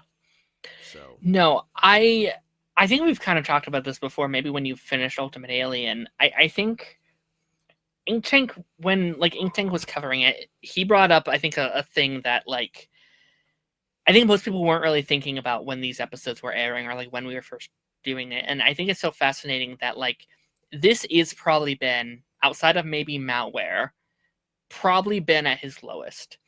Agrigor is the only villain Ben never beat, not once. Like we said earlier, Agrigor beat Ben like 5 times in a row. He lost, he got the map, and if it wasn't for Kevin, he would have destroyed the whole universe. I think Ben is exhausted at this point, and he is scared, and he feels like a failure. And I think this is him just being like, I've done this before. I've seen what can happen when this gets out of control. And this has been not in really the right mindset. Like he's not really himself in this moment, which we'll talk about in a couple of things here because there's stuff here I love. So I think it makes sense for the character. I would have liked maybe one more episode for this to really set in. Like I think this episode could have been like a, I don't know, Gwen. I don't know what to do. And then this following episode, which I guess we can just transition into, I wish it was this episode where he's like, Gwen, we have to take him down. Because this is the episode where like Kevin tries to kill Gwen. And I wish it was this moment where he's like, okay, he's put you in danger. He's hurting people. He's killing people. He has to go. Like I wish they waited here. But another Argent episode, your favorite episodes, The Enemy of My Enemy. This is the episode where Argent has to break into the Plumber Academy to change the Vito brothers' test scores so they can pass Plumber Academy. And Kevin is obviously there breaking in and stuff like that. Do you remember this episode? Is this where Fast Track was introduced too? No, that's later. You're thinking of the other Plumber Academy episode. There's two in this this show.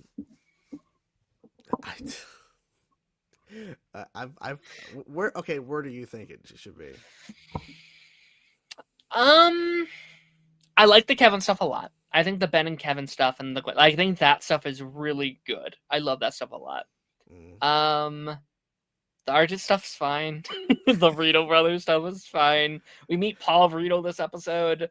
I remember just thinking, I rewatched this episode last night, and I was like, the Rito brothers, like Paul Rito hiring Argent to fix the test scores of Ritos as they're in Plumber Academy. That's such a weird concept for an episode that doesn't really fit the tone of the rest of it. And maybe that's why they did it. Maybe they're like, oh, we need a little comedy to like fit this very dark storyline. To fit in with all this. I'd be fine if you said B. I mean C. I'd be okay with a C. That's fine.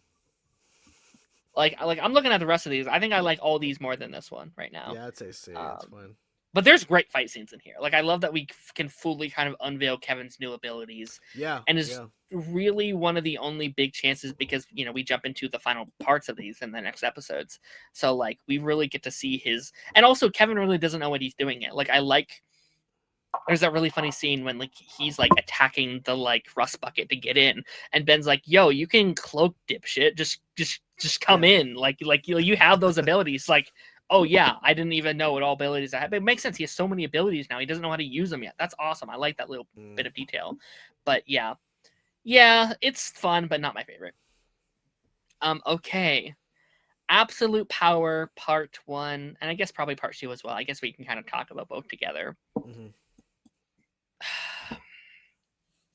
Part 1 I think is awesome. I love Part 1 a lot. Part 1 has some of my favorite stuff in the whole show. I know I keep saying that, I'm sorry. But like you open that with like the big Ben and Gwen fight where like Gwen's like, Ben, you can't do this. They're actually brawling. Ben goes way big and just takes Gwen out. You have my favorite Max scene in the whole run of the franchise where like Gwen tries to convince Grandpa to like talk Ben out of it, and Grandpa calls him and he's like, listen, what you're doing is right. Like I 100% condone what you're doing right now. It's the right move. It's the correct move. It's the tactical move, but it's not the Ben move. It's not what I thought you would do. And it's like that's such a good because such a Max is good saying this is scene. what Max like this is what I would do. But Yeah. I know you. This is not what you would do. I think you're Yeah. you're not thinking this clearly. Yeah. You're going down a road that you can't come back from. I thought that was very fascinating to kind of hear Max go, I agree. This is not what you would do. I think that was Yeah. I would say both parts I think are within S and A tier. Yeah. I think it's fair if both were an S or both an A or however you want to mix them. I really don't care where you put them because I think they're both strong episodes, regardless of because there were some people that commented on my reactions, and I understand like they didn't like the fact that Kevin kind of took over the Agrigor stuff. Like they just felt like we've already been down this road with Kevin. Yeah. We've already been like, so why did we have to do this? But the way they actually handled, like you said, the dialogue, they're handling certain arcs, certain moments between characters, certain action sequences. Like the action sequence, like where Ben is fighting Ultimate Kevin, is so awesome. So there's good. so many great moments in that. So I would say, yeah, they wherever you want to put them, I'm fine with. I think they both are very strong episodes and show, even if you don't agree with what they're doing with Kevin, they're telling a great story. They're telling something that's compelling and interesting versus look at all the stuff we have that are in B and lower that are like, why they do it, or wow, they tried but they didn't stick the landing. So yeah. I think just like me or me personally, I think this is honestly an S tier. I think part 1 is an S tier. It's fair. I think part 2 needed a little bit more because I think the first act is also good, but the ending is so quick. And like, again, I think this arc needed more time. I like this. I like Ultimate Kevin a lot. I wish there was just more time to spend with it. I wish there was a couple episodes of Ben and Gwen just kind of doing other missions off on their own to kind of like feel the weight of him being gone. Yeah. I also think the ending itself is so quick. It's like, oh, he's back. All right, thanks, buddy. Like they never address they don't really ever address it. It's like, oh, he's back. I didn't try to kill you 5 seconds ago. This is fine. Yeah. Well, the aliens are just back too. So it's just like, in this show, they're just like, look, we got to just get to it. Just gotta go. And they're probably thinking we don't want to waste any time. Yeah. They waste time. So I don't know. I really wish there was an episode after this that was them trying to get their bearings back, which was them like, oh, Kevin's back. This is awesome. But maybe, like they don't feel something. Yeah. Yeah, it's like it's a bit awkward, or like how do they talk about it? Do we still have to worry? Like I wish there was, I don't know.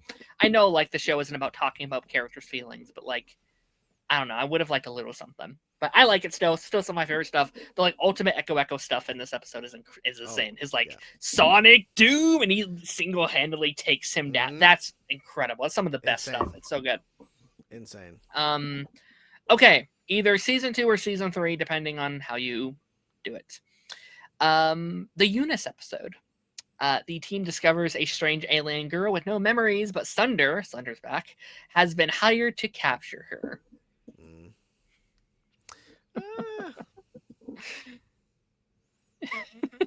Oh, Eunice. Oh, boy. B or C? I'm fine with B or C, honestly. I think it's kind of weird that, Ben technically still is dating somebody and he's just flirting like no tomorrow. Which is like, come on, man. B or C is fine. It's just a weird episode. Yeah. Because we're getting into that territory of just like, what the hell, guys? But yeah, these final batches are all just such a weird collection. Oh god, the Moff Riedel. Oh god. Can we we'll get there. For that? But I would say B or C is fine. I think I'm gonna go C. I think just because I think Eunice as a concept is awesome. I love this like human omnitrix idea. That's awesome. Ben's actively cheating on his girlfriend. I know the whole thing is like, oh, but we're broke. You said we were broken. Whatever. That's stupid. Also, canonically, she's technically part of her cousin. She took Gwen's DNA, so Ben is actively trying to get with his cousin the whole time. That has followed the fandom for so long. Where it's like, oh, Ben technically dated his cousin. It's like, guys, it's so. And again, I think if it wasn't for that aspect, I would be so much more into her character because I kind of like the idea. I really do. I think she's a cool character, but she never really does. I don't know. Like I think she comes back for one more episode later in the season, and I think that's unless I'm forgetting something from Omniverse or something. But I think that's it for her. So yeah, not my favorite. Some cool. I like Thunder a lot. I think Thunder is a fun villain. He came back here, but yeah, C's fine. Okay, some of these I think we can start to speedrun a little bit. Okay. Eye of the Beholder. Ship's former owner, Basil, has been captured on the moon of a distant planet while stealing gems. Ben, Julie, and the crew set out to save him. D. It's not a good Yeah, episode. it's not. It's bad. It's bad because as soon as because I remember it's like the giant like rock beings or something. It's like I just don't care. I didn't care about the episode. It's bad. It's so weird to have a episode where Ben cheats on Julie, and then the following episode is him trying to get her back, and it's like back to Alien Force season 3 stuff. I think any episode where it's Ben and Julie having like relationship drama are automatically some of the worst of the whole show. They're just bad. Ben's annoying. He's a terrible character in these. He has no self-awareness of anything. He's just a dick. The episodes are kind of boring most of the time. Not good. I think they should have broken up this week. I think like Ben is such a terrible boyfriend here. It's like you should have just had him break up. They should have just been done. It's bad. Yeah. The big story. When a mysterious meteor shower leaves behind an evil plant species, Ben 10 superfan Jimmy steps up to save the day. This one isn't good either. Yeah, it's not good. It's not good. It's a cool concept, but the execution's bad. Somehow they managed to get the Optomatrix off of him onto this plant creature, and how they get it back on is stupid. It doesn't make much sense. I think they started giving up at this point. Like there was like certain times like because I really think they had like a certain runtime they had to hit of like an episode. Yeah. And they didn't know what the fuck they were doing. They didn't know what to do because literally we just finished up the Ultimate Kevin arc. What is the fucking story for this new season, like this new arc? What is it? We have no idea. Yeah. Yeah. No. This like. There was so little filler within the first 2 arcs. It was so story-centered. And then season 3 is like, oh, we want to get back to more episodic stuff. And which would be fine if they were like good. Yeah, they were good episodic episodes. But they were good, yeah. But I can also imagine is like they are basically like 6 seasons into this new continuity, 5 or 6 into it, depending how you feel. A couple 100 in now, or not 100 in, but like about 110 or so into the this UAF era. So it's like, okay, maybe they're getting tired, maybe they're losing whatever.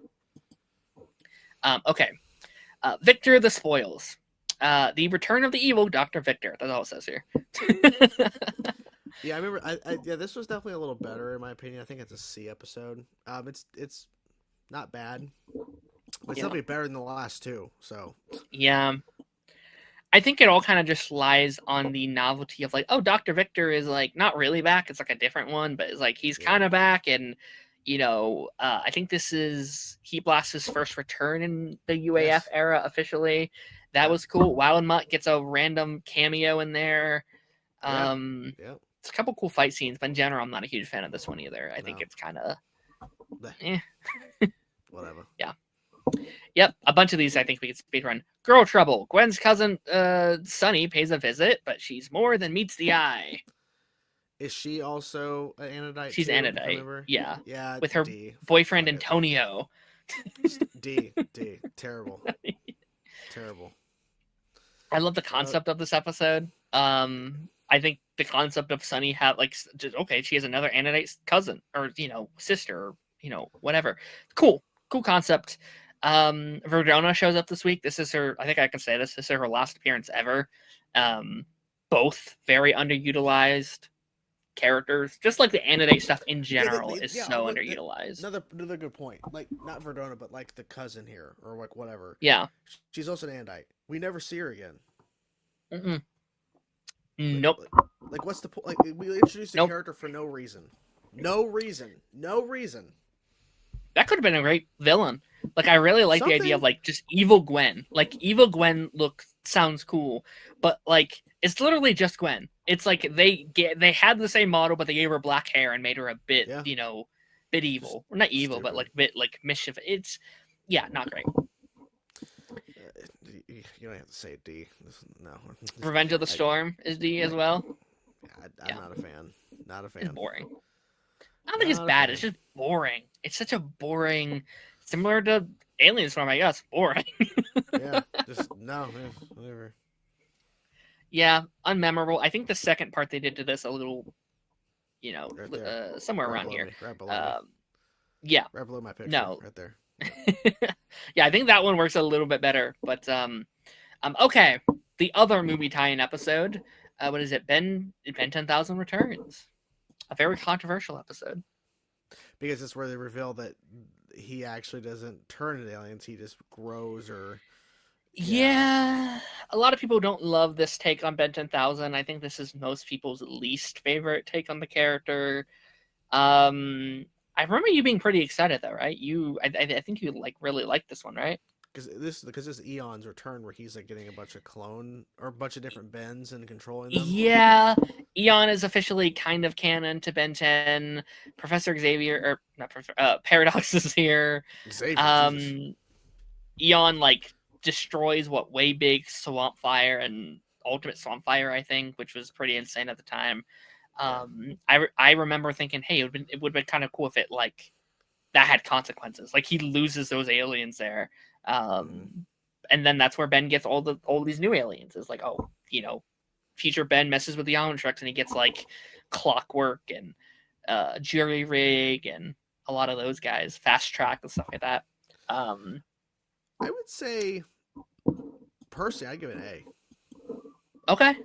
I think the way, because I did not like Eon in Race Against Time, but I think Eon here was definitely way better handled. And look, yeah, it is controversial for the new Ben 10,000, but it's definitely an interesting new take. Yeah. On the character. And this is just one version of Ben. Like, they're saying this is the future. Like, this is the Ben 10,000 that Ben becomes in the continuity. And the one we saw in Classic is another version.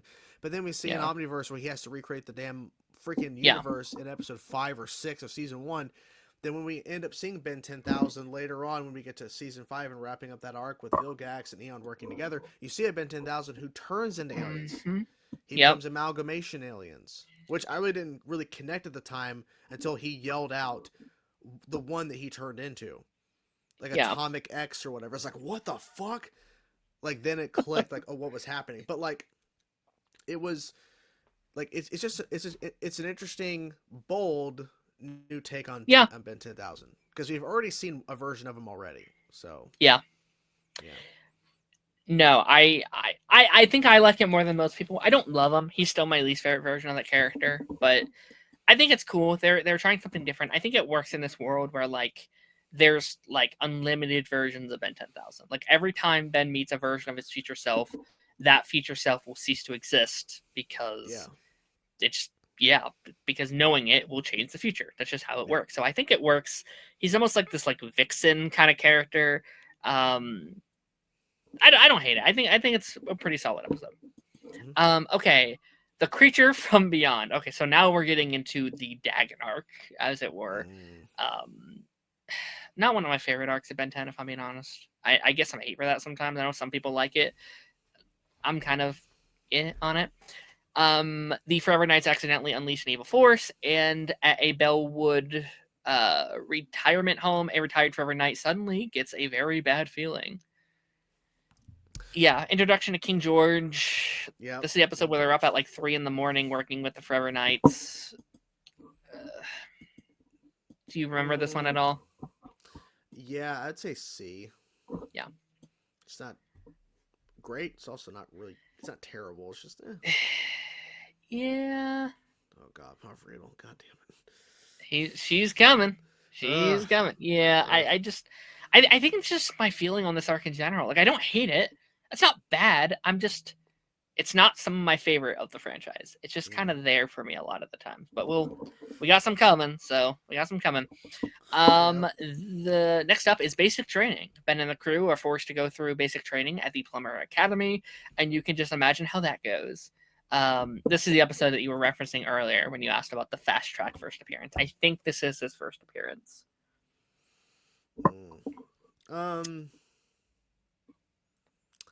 I don't care where you put it. I mean, to me, it's like it's not really memorable in a sense. Yeah. Like, I only remember Fast Track because I'm like, who the fuck's this? Other than that, I don't remember shit. So it's Yeah, like I like the I don't know. concept. I like the concept of it. I think it's cool that, like, oh, they have to go back to Plumber Academy, but it really means nothing in the long run. Like, you just did that episode of Omniverse where it's like, oh, but you're technically not an official plumber. It's like, but wait, aren't you an official plumber? I thought you were, Ben. Like, what is it? Are you or are you not? Did you quit? But you're always there. It's weird. Yeah, it's weird. Um, I like it in theory. I think it's a cool concept. There's that blue forearm creature that was like the villain, but he's not memorable at all. He just shows up in the last couple minutes or whatever. I'm okay with a C. Okay. All right. All right. It's not easy being Gwen. This is the episode where it's just kind of everything from Gwen's POV. She's going to school, she's doing her classes, she's learning Spanish, she's sending out the invitations. So Ben's fighting Dr. Animo in the park while she's trying to make the recital and the evil frogs from Dr. Animo. I really enjoy this episode. It's not an insane episode. It's not blowing my mind, but I think it's really cool seeing like the show from a different POV and how much of an important role Gwen plays within the show. Yeah, from her perspective, I thought. Yeah, because like we've never seen this before. Yeah. Like in terms of like another person's point of view of events occurring, and it was really just, I'd say A. Yeah. Yeah, like A's fine. Yeah, no, like it doesn't. It's not like insane. I'm not like, oh, I can't wait to rewatch this episode. But I think it's a very, after again, you're about 100 episodes into like UA F. It's like, okay, like what all does she do on the day to day, and how much more responsibility does she have than Ben? Where it's like, okay, she's doing everything that Ben does, but on top of like school and family and friends and homework and ballet, karate and blah blah, so she's doing so much. I think that's very very cool. Okay. Prisoner number 775 is missing. When Old George enters Area 51 and makes the entire base disappear, Ben and the crew learn that a mysterious prisoner 775 may be behind it all. Do you remember this episode? I do. Okay. I think the more I've said on it, because originally I was like, oh, it's a pretty decent episode. It's like they introduced this character, but we never see him again. Ben, of course, becomes him, like not even really hardly at all. But I think it's a C episode. It's fine. I think, initially I was like, okay, Area 51, that's cool. See more of Old George. Like, what the hell's going on with this guy? Because at this time, we still don't know what he really is or what he's doing. Yeah.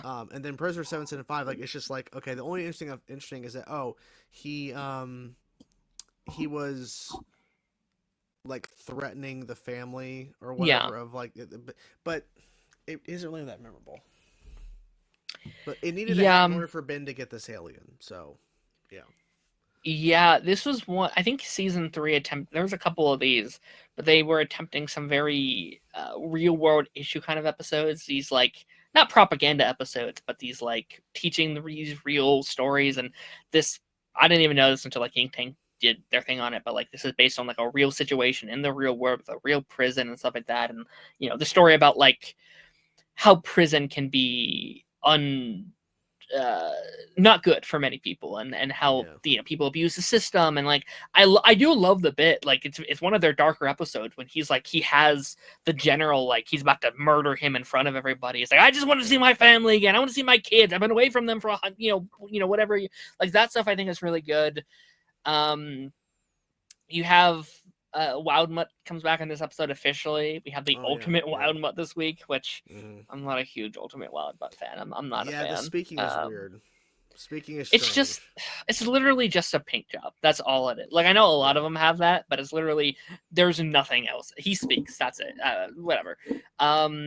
Chameleon is introduced here, but he appears, I think, maybe once, maybe twice after this. Not much.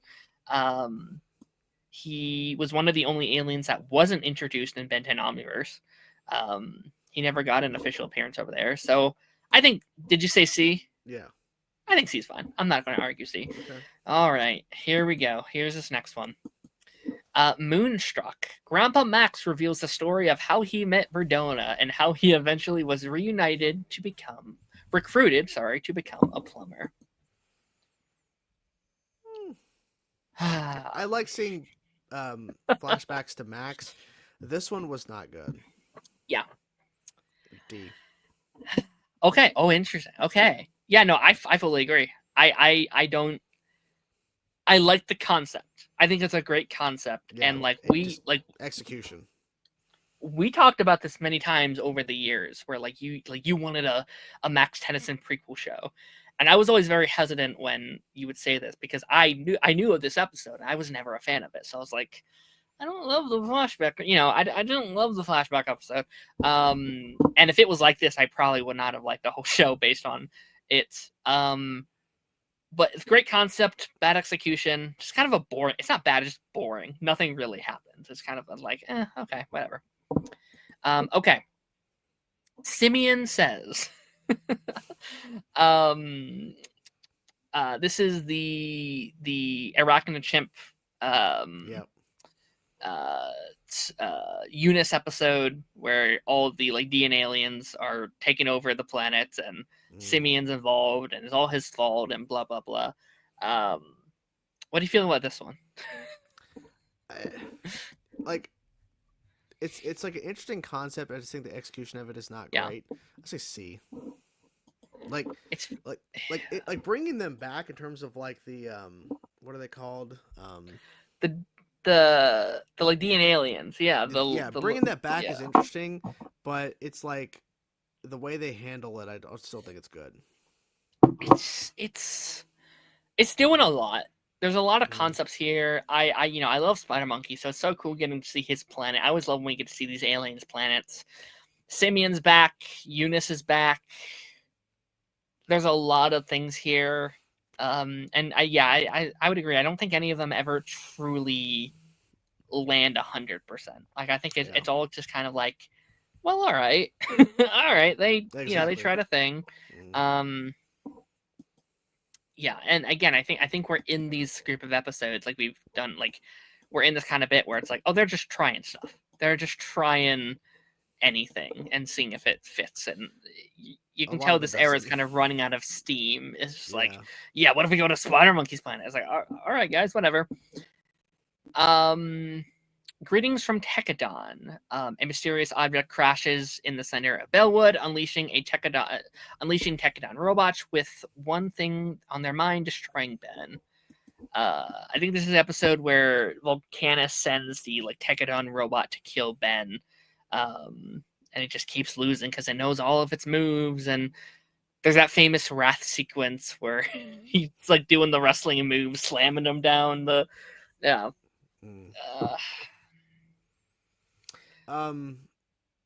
would like it better if it wasn't Volcanus. I think Volcanus actually ruins it for me in terms of the Tekadon like concept of like this robot that just keeps regenerating and it's stronger and it's better every time it loses. It's cool, but having Volcanus be the one, it just feels like, because to me, as I said earlier, Volcanus was introduced as a threatening villain, and then when you reveal that he's actually a little baby in a giant body, it kind of takes away from, the character, and I really think they undermined a character that could have been more fascinating and interesting as we went along. So for me, I think I'm fine with B or C just because I think the Tekadon, like that's the stuff that made it okay as an episode. Yeah. But the reveal that it's Volcanus behind it just soured it for me. But it doesn't take away from the enjoyment I had of certain elements of the episode. Yeah. Yeah, I just think it's such a unmemorable episode. Like it's not bad. I think it's fine. It is like the definition of filler, I think. It's just kind of like things happening for 20 minutes and there's again the rat stuff is fun. That's a fun sequence. I like how powerful the Tekadon robots are. I'm one of my big peeps of my big things for Omniverse is how much they dumbed those things down because how powerful they were in this era. But yeah, I think I'd give it another C. Okay. I think it's fine. Nothing special though. Okay. The Purge. The Forever Night factions have been united into one, and an all-out war against the aliens on Earth erupts. This is a big episode for a couple of reasons. This is the introduction of Mr. Bauman. He was a very different character in Ultimate Alien. Yeah. Um, this is the episode they kill Pierce off in the opening sequence of the episode, which is still a wild thing to me. They kill him off as if he's some random character. Yeah. And this scene also, this has one of the more iconic episodes of the show when there's that duel between Ben and the Knight, and he's like, "If you beat me, you get to kill us, but if I win, you have to let everybody go." And there's that very iconic line where it's like, if you even touch these, I will I will follow you to the end. I will kill you. Like there's that scene that people use in all their clips and stuff where it's like, oh my gosh, Ben is willing to kill if he has to protect these aliens and stuff like that. How do we feel about this one though? I'm fine with A or B. I feel like they could have done more with this. Like I think certain like things you're mentioning in terms of like there's certain dialogue Ben is saying, the scope of what they were trying to accomplish with the purge of it all. Sure. I just think they could have done more. Honestly, this could have been a two-parter to really establish the direction that the Forever Knights are going in, because we've never seen the Forever Knights really this unified and really this threatening since Classic. Yeah. Because they became a joke in Alien Force. Like they became like a group, a faction, and I get it. It's because of the dismantlement of them in Classic, in a sense to where you have a bunch of different versions of them running differently. So I get story-wise why it happened. It just felt like we took an iconic group, a establishing group that really was menacing and had a lot of great moments in Classic, and they just kind of fell to the wayside. And now they're finally trying to bring it back. I just think they could have done more with this episode or with a two-parter to really establish this new unified front, purge level threat of the Forever Knights to really make an impact. But I think A or B is fine for me.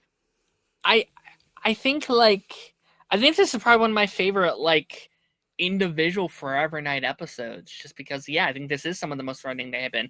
One of my favorites of this arc, because I do think this is some of the most scary. I think if you have to make Forever Knights a big the big bad of a season, kind of. I know it's Dagon, but it's still like a main arc, I guess, for them. I think I would have preferred if they just kind of went further in this direction. I kind of like this X-Men kind of feeling of an episode where it's like, oh, it's like the world is turning against humans, and maybe they get the public involved, especially after Agregor and Kevin. That could have been cool if the public starts being like, wait, two aliens have come up and is starting to turn against us and almost kill. There was an alien that almost erased all of humanity because he wanted this power. That could have been cool if they really leaned into that. But no, I would agree. I think I'm gonna say A. I really enjoy this episode, especially the final fight with the dueling between Ultimate Spider Monkey and the whatever the fucking knight's name. I can't keep track of all their names. It's a fun episode, I think. Okay, the Flame Keepers Circle. A fantastical group of wackos have taken to worshiping Vilgax. Oh, look who's back! Of all people, or aliens, and guess who has joined them? Julie. So kind of the real starter to the Dagon arc. Yeah. This was another one of their kind of preachy episodes. They were definitely very leaning into Scientology. I think this is around the time you were doing all that Tom Cruise stuff in the real world, and all that was going down. Julie joins the group, and it's kind of her trying to convince the rest, oh no, guys, you should join in on this. You could do this, and it's just Vilgax, How about this one? Do you remember this one, or is this one that's not hitting as much? No, I remember. It's not great. I think C is a fair spot. It's not terrible like the ones are in D. D, but it, to me, if you're gonna have Vilgax, I don't want him to be confused or to be connected to, oh, they're mistaking him for another character. I want Vilgax to be a part of the narrative because it's Vilgax, not because they think he's some sort of god or entity or deity or whatever word you want to use. Dagon. like we know, spoiler alert, as we're ranking this, we know he becomes one with Dagon Right. to take over. But the thing is that I just don't. I think the idea of having Vilgax come back in his kind of squiddish form, interesting. But it's like, okay, but they're confusing him for another villain that we haven't actually seen yet. Yeah. So it kind of makes it weird in that sense because we've never seen Dagon. We've heard about Yeah. Dagon. We've never seen Dagon. Yeah, I would have preferred if they just did Dagon. Like, I think, like, Without again, I think this Vilgax. arc. I think this whole arc is just doing so much. It's like, okay, we have the knights, but then we have Dagon, but then we have Vilgax, but now it's all one, but they're all at factions at wars, and like, I don't know. Maybe I just never fully like connected with it. But yeah, no, I don't love it. I think I know Colts can like get to like anybody, but I do remember thinking how dumb Julie was within this episode. It's like, come on, Julie, like you're smarter than this, blah blah. But also I can get how like those things can sink their teeth into literally anybody, and how it's so easy to get mixed in on those. And yeah, not my favorite. Definitely not my favorite Vilgax arc in general. But it is what it is. It is what it is. Okay. Double or Nothing, or as I like to call it, Ben 10 Live. Ben 10 Live. Albedo returns as the star of a big stage production about Ben Tennyson's life. It definitely is an interesting take for his character in terms of creating a live show because he can't turn out of being Ben. So how does he establish a life being in Ben's body? So yeah, makes Ben. I think it's a B episode. I yeah. found it interesting. It's fun. Yeah. And here's the thing: I think it could have been so much better if they would have tweaked a couple things. But I'm fine with B because I think it's a middle of the road episode where it's kind of in the middle, where it's like there's some good elements or some it's okay elements, but it never really like stuck out as like, oh, this is a great episode. I just think the concept is really fascinating, and the fact that Albedo is like, yeah, I can't change. Like, I can obviously cover up the red eyes and cover up the white hair, so I can pretend to be Ben and create a live show to help support myself living. So I think B's fine. It's fun. Yeah, I think it's this episode, but I like the ending where it's like he's just trying to get home. He's trying to get back to normal. He's a very sympathetic character, and I like him getting like really fucked up at the end, where it's like, oh, he's now just kind of turning into the aliens itself. And we could, we'll talk more about that when we get to like Omniverse, but like Omniverse kind of like undoes a little. Like I think they start to not give him like a redemption arc, but they start to make him a more sympathetic character that just wants to go home. Like he just wants to get back to normal, and I think they kind of undo it a little bit, but. Like, I think this is honestly one of the, I think, more interesting Albedo episodes in terms of, like, his characterization, where he's not just, like, Ben but evil, but he's like, an actual character. I agree, because up to this point, he's just been kind of the evil Ben and the guy that failed at making his own Omnitrix and all this stuff, so to kind of switch it up, to kind of do a different approach to this character that we've seen as more of, like, not so much one note, but like this is like where the character's kind of stuck in this box. Now there's been some time since we've seen him. Where do we take him from here? Do we keep him in the same box? Do we try something? And they tried something, and they found an interesting way for him to kind of live. And he's hiring aliens, to play the parts. Like it's fun. It's funny, yeah. I like it. The Perfect Girlfriend, part 2. D. All right. Sorry, am I jumping the gun here? D. No, you're fine. I don't have a special care for this one either. I like it more than the other one. I'll say this. I like it more than this one. A lot more than this one. I think this is, what is it? Yelena? Is that her name? Yeah, I think this is her best episode by far. I think it's an interesting concept. Not one of my favorites though either. I'm not like, oh man, I can't wait to rewatch this episode. I can't wait to. Yeah, it's fine. Like even as I'm trying to break it down, I'm like, wait, what does exactly happen in this one? Like I like the fight scene. I think the fight scenes, especially like when Julie comes in, it's like, wait, you're not Julie.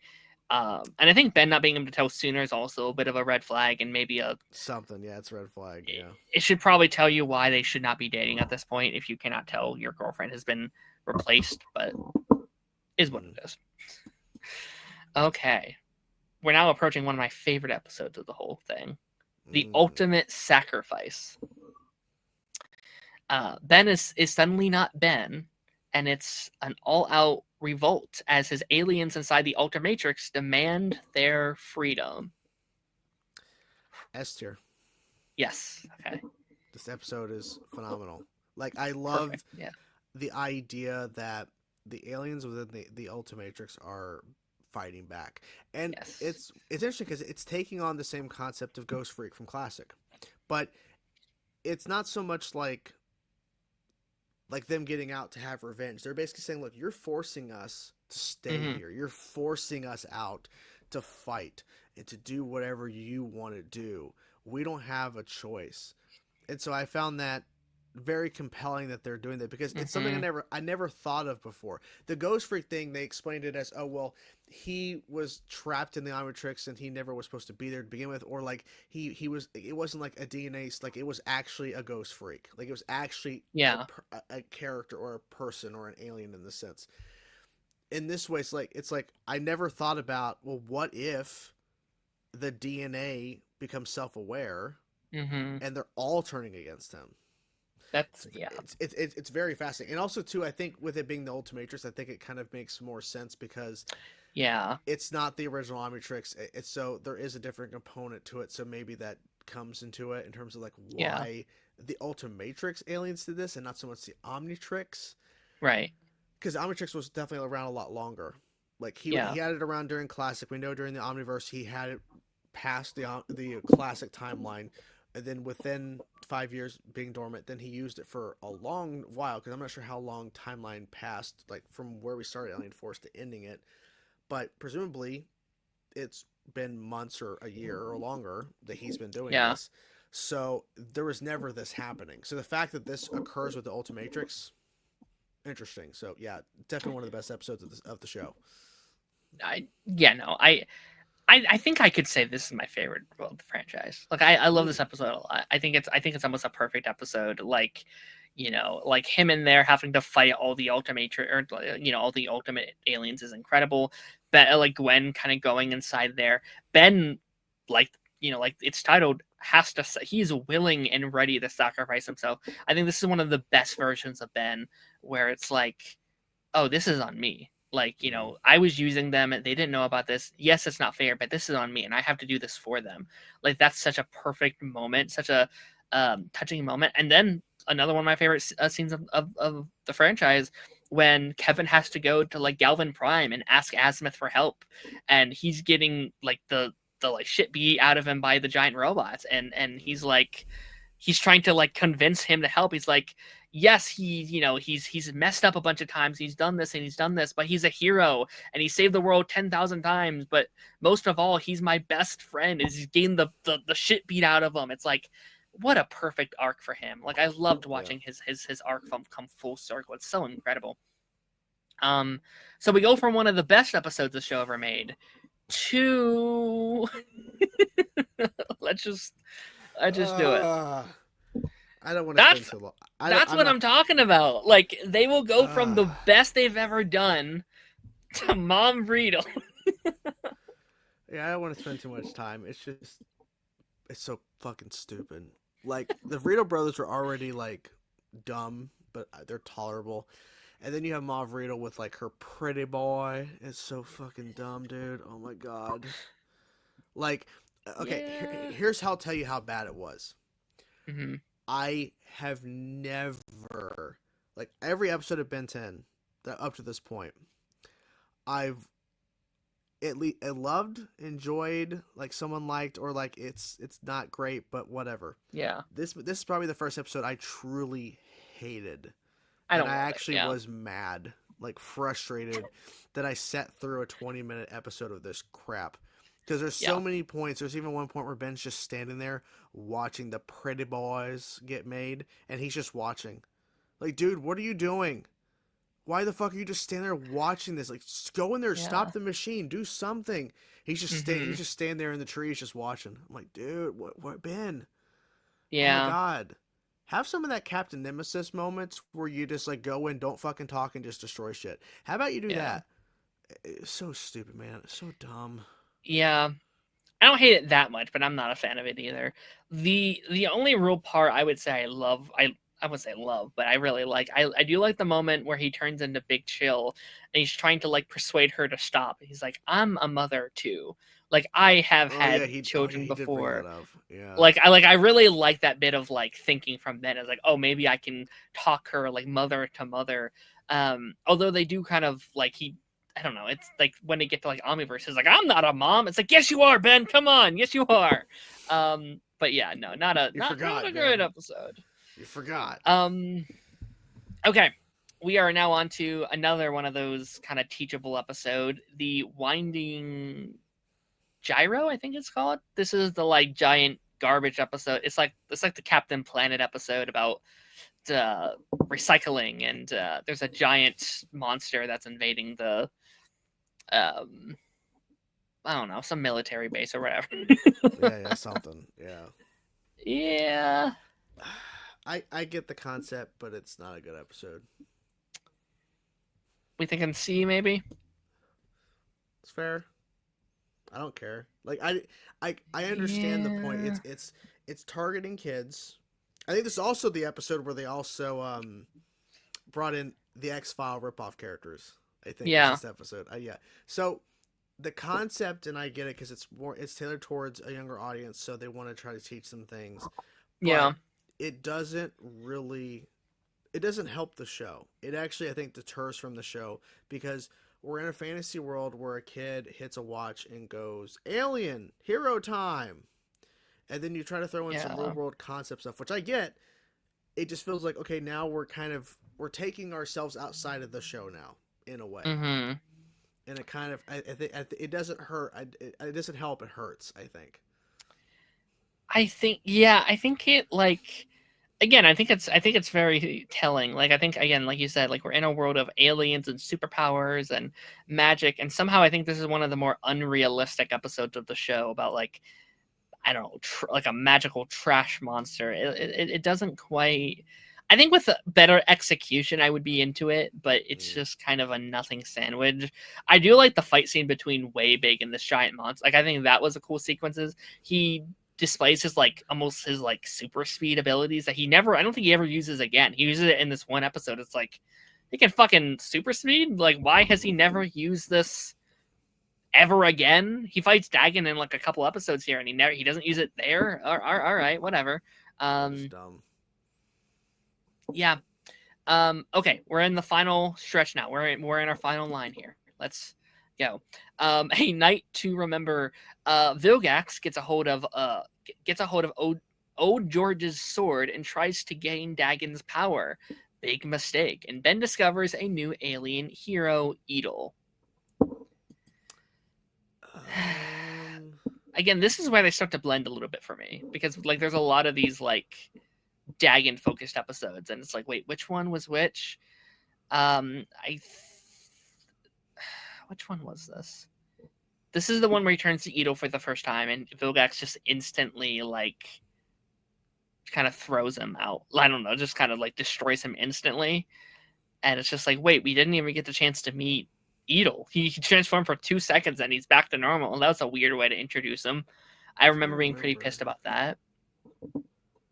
I don't remember this. I don't remember this. Man, here. Let me pull up some screenshots here. Okay. Just give you a better view. I don't remember. It's not clicking in my head. Give me 1 second. I accidentally clicked out of the whole wiki. Oops. Oopsies. Oops. But yeah, no, like again, I think that's a little bit of a problem, at least in these final. Like I do think this was one of the better ones if I remember correctly. But like some of those episodes just really do blend together for me personally, and it does make it kind of hard to like, wait, which episode was this again? Which one was this? Sorry, I'm pulling it back up here. Okay, we're back. I'll pull it up.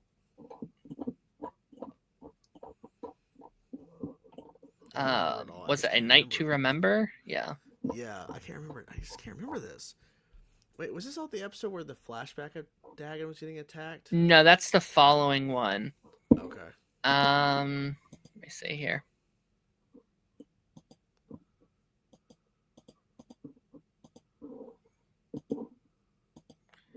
Okay, A Night to Remember. Plot: Ben, Azrath, Gwen, Kevin, and a squad of plumbers are fighting the Esocarita. The Esocarita are planning to take Vilgax and Dagon's heart so they may regain his power. During the conflict, the Esoterica soldiers demonstrate explosives in the warehouse they are fighting in and get away. Kevin is able to capture one member and take off his mask, revealing that the member is Winston, the squire of the Forever Knights, because he had previously been mind controlled by the Luca Cabra Forever Knights, because he had previously. Okay, Dagon was able to control him. Blah blah blah. We had fast track. Yeah, they were fighting the little Forever Knight soldiers. Vilgax gets to power. He turns to Edel. And then, like, I think King George becomes young this episode as well, right? I think this is the episode where. Okay. Yeah. I think B is fine. Yeah, I remember it being a good episode, just not like a super, like, memorable, I guess. I don't know. Yeah, I would say B is fine. Okay. I just don't remember this, man. It's like, what the fuck? No, it's fair. Again, it's been a minute. It's been. They're starting to blend in now. It's like, wait a minute, what? Fair. Like I literally just like rewatched a couple of these because I'm like I need a refresher a little bit. So yeah, B is fine. B is I'm totally okay with B. I think it's good. And then the following one is the Azimuth flashback episode. I think A is fine. I really like the Azimuth stuff. Yeah, because like we have never really seen him be more than just the one note we've seen him in, and it's fine. He's a one note character because he's the creator of the Omnitrix. He's one of the smartest beings that we are aware of in the universe. So to see him in a different light, to see him be more open and being just a different person, really, I thought was really fascinating. And the unfortunate part is that he just doesn't get the girl in the end, right? No. Yeah, it's really a tragedy story. Yeah, but I really appreciated them doing this because I think it needed to happen. Yeah, to see more of his character because he's the creator of the Omnitrix. So like we already see him in a certain light, but to really explore and expand that, in terms of like how we got to this point with him. Yep. Interesting. Agreed. I like it. I like the bits. I think there's some really nice moments between Ben and Azimuth. Like, I like the bits where it's like, you know, Azimuth is telling me to fight. I'm never passing this up. And he just starts beating the shit out of, or tries to beat the shit out of George. But like, I really like the ending too, because like the ending is them realizing like, oh, maybe George is right. Like maybe George isn't our enemy here. We should just let him do his journey and hope this is the right direction. Like, I think that's really cool as well. Yeah. Okay, I have a couple more here. We're almost done. I know we've been going for a minute here, so we're gonna wrap this thing up. I think next one is called Product 13. I think is the name of it. I'm trying to get back to the episode thing here. This is the episode that I think you really, or at least you talked about liking, because we get to see Gwen as Wrath for like an episode. Oh, this over she okay, yeah. Let me tell you something. It's fun. I think A. It's pretty good. It's pretty fun. Inspector 13. That's what it's called. Okay, Inspector 13. Yeah, you said A? Yeah, A is good. Yeah, that's fine. Yeah, I think them just turning into the aliens is what's really memorable about it. Like, everything else is kind of like, okay, you know, he's kind of just there, but like, yeah, getting to see Gwen and Kevin as these various aliens, it's a fun change on the formula. It added some variety. It's pretty good. Agreed. Next here we have Enemy of My Enemy. Gwen hopes to rescue Charmcaster. When she asks Hex to join her, he refuses, saying he won't join a suicide mission. If I'm not mistaken, this is the very iconic episode where Ben, Gwen, and Kevin die. It is. Yes, it is. Yeah. I say A as well for this one. I think the Charmcaster stuff are definitely some of the more better highlighted stuff within Ultimate Alien. And this was shocking. And the fact that she reversed it because when her father came back, it's like, what do you mean you did this? Like, you did this for no. So you should not. Like, I like the fact that her father, who she's been trying so desperately to find a way to bring him back, gave up his own return because of what she did in terms of killing innocent aliens and people. So it's one of those things where I think you're right. Like, they're trying to go a different approach to Charmcaster. They've done a lot with her character, so let's try to do a more redemption-esque kind of thing. And they're trying, but then it's like it backfires because it doesn't really go that way. But I really felt this was a strong episode for her. Yeah, I think mainly just in the sense of like, I think it's so talked about because it's like, oh yeah, that time that Ben 10 died, and I was looking back I think the comment I left on your episode for this one, where it's like, this made me respect Charmcaster a lot because Philax has tried, Albedo has tried, the Scare has tried, how many countless villains have tried. Charmcaster is the only one that has ever officially succeeded in beating Ben, really, like killing Ben Tennyson. Like, she did it. So very impressive. Like, if she didn't go back and stop it, fix it, they would still be dead. So it's really crazy. And yeah, clearly trying to build to something else as well. Okay, final couple here. Catch a Falling Star. Movie Scarlet, Jennifer Nocturne springs the evil Captain Nemesis out of jail to escape, and for the two to escape, and soon Ben and Gwen are hot on their trails. So yeah, this is known as like the darkest episode of the whole show. It's a story about like Stockholm syndrome and toxic relationships, and it's like, this is like, I think maybe they stepped over the line a little bit, where it's like, oh, whoa, like this feels like it's almost set in like a different show. Like, this doesn't feel like Ultimate Ben 10 really at all at this point. It's more like a, like a drama, like, some like network TV drama, some like Dateline kind of thing. Yeah. How do you feel? Well, this is the one where there's death in here. They kill multiple people. Yeah. Yeah, I think, like, I know the Stockholm syndrome, like, that's a pretty serious thing, but I think that they kill people. Like, people are dead.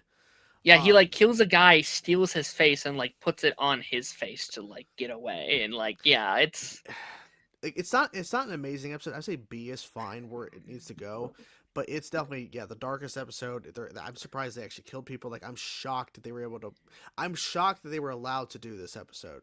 I'll say that. Like, yeah, it's surprising. Yeah, I think this is like, it's very interesting to see the contrast that Ben 10 has gone in. Like, you get to like Ben 10 Omniverse, and you have these very silly episodes, and then you look back at like an episode like this at the kind of end of its run, and it's like, oh wow, like they have very different contrasts. I think I like stuff that's a little bit in the middle. Like, I don't like when the show is too overly goofy and silly. I also don't ever want them to kind of get to this level again, because I do think this is maybe a step too far. There's not really any comedy in the episode. It's very, very done very seriously, which is maybe best, because you don't want to make a joke of like Stockholm syndrome. Like, that's a very serious topic for children. But like, I don't know if I'd show this to my like young children. Like, I don't know if like this might be an episode I might like watch it when you're a bit older or something. I don't know. Yeah, exactly. Yeah. The Eggman cometh. When vicious dragons invade Bellwood, it's up to Ben and his new alien named Jury Rig to battle the flying demons and return the peace. This was like the Dr. Animo like dinosaur dragon episode when all the eggs across Bellwood were turning into dragons. It's okay. I mean, Yeah. it's a silly concept. It's Doctor Animo to a T. Like no question about it. This is a Doctor Yeah. Animo centric episode. I'm fine with B or C. It's not great, but it's definitely it's silly. Like tonally, think about it. We just had a very Yeah. dark episode, like the darkest Yeah. episode of, and then we go to this really silly episode, Doctor Animo. It just shows Yeah. the contrast of it all. Hmm. No, I mean, I think if I remember correctly, this was the episode to kind of like showcase all of Ben's new aliens and really shine a light on. It's like, okay, we introduced Jurek here. I think it might be Clockwork's first official appearance, at least I to think Prime Ben. Clockwork. Yeah, because he reverses time to Yeah. find out where the problem started in his house, Hmm. and it was from the eggs. Yeah. Yeah. So, and like at the time, if I remember correctly, this is all to kind of market the Ben 10 Galactic Racing video game. Like they basically introduced to show a lot of new aliens where they could like promote the new video game and stuff like that, which I don't love. But like you have Fast Track in there, and you have a lot of those, especially Fast Track. That was like the main one where it's like, oh guys, Fast Track is in the game. You have to play the game to use Fast Track. It's like, all right, guys, whatever. Okay, I think we're in our final 5 here. Couples retreat. After Darkstar opens the door to anywhere, Charmcaster comes through, and the two team up to give Ben, Gwen, and Kevin the fight of their life. I think A is a fair spot. I think it's a really good episode to see these two team up. Quite surprising to see them, but then, and again, it's actually not that surprising, honestly, when you see them together. Yeah. It's like it makes sense. It fits, and also the turning point where they're actually not working together and stuff, and it's all But it definitely was fun to see these two because I never would have expected to see that. That's why I always find it fascinating to see villains, or in this case, Stormcaster is a former villain, but she became more of a villain again in the episode. But seeing characters that have never interacted, like ever, like actually like interacting within the show, because we've always seen Charmcaster and we've seen Morningstar at different points, but they've never actually interacted. So interesting. Yes. Yeah, I think this is another one of those like PTA kind of episodes as well, of just like on like toxic relationships and how people can take advantage of you, and very dark episode as well, like where Darkstar kind of leaves her by the end. Like she leaves her broken and distraught, and I think it's probably a narrative where we kind of left her last time. Like her dad kind of like abandoned her again for the rest of the trio, so you can kind of see why she would backslide a little bit back into the evilness. Yeah, I like it. I think it's a fun pairing. It would have been cool to see a bit more of them. Like maybe later on they're like rivals or something. Like on the opposite sides. Like that could have been really cool as well. Okay. All right. Night of the Living Nightmare. Albedo is desperate to get his hands on the Ultimatrix, and he goes to extreme measures to get it. Once he has invaded Ben's mind, all bets are off. This is like the dream sequence episode where everything is fake and all his villains are coming back to hurt him, and Gwen and Kevin are evil, and Albedo's there at the end doing his thing and stuff like that. Oh. I think it's a B. It's fine. Yeah. As we've been saying several times, concept is interesting. The execution is not the best. So I think the concept is definitely great. I just think because it could have been a better episode. Yeah. But, yeah. Yeah. I like it. I think this is one of those like kind of running out of steam episodes. It kind of feels like, because this is the last real episode of UAF before like the final 3 episodes of the final arc, and they're wrapping everything up. And so I think kind of ending it kind of where it started with Albedo, and kind of setting him up to where he needs to go in his arc, where we send him in Omniverse obviously too. I think it's fine. I'm not a huge. You said B? I said B. Is that what you said? I said B, but it's fine if you don't put it in C. If you don't like it as much, it's fine. I think B's fine. I think it's a very like middle of the road for me. I think it's fine. Okay, final 3. The beginning of the end. As the final battle between the Forever Knights and Dagens. heats up. Ben finds himself caught in the middle of an intergalactic showdown. Yeah, pretty intense episode. I mean, I think this is the one with like the giant war at the beginning or something. Yeah, there's like thousands of them battling. Heat Blast is Yeah, back. He's trying to battle we've Vilgax. They're invading the Rust Bucket, and yeah yeah, we've never seen something like that before in the show. Like in terms of that many characters. the Um, scale. Yeah, yeah, I would say A or B is fine. I don't think it's like an amazing episode, but I think it's a solid episode. That had some pretty crazy moments, but I don't know. I don't love it. yeah. I remember. I remember thinking it was kind of shocking how they just kill off King George like that too. Like that was kind of Yeah. cool to see. Like the consequences of that. Vilgax rising up to power. Um, I think A is fine. I think it kind of fits along the realm of a lot of those A's, I'd say.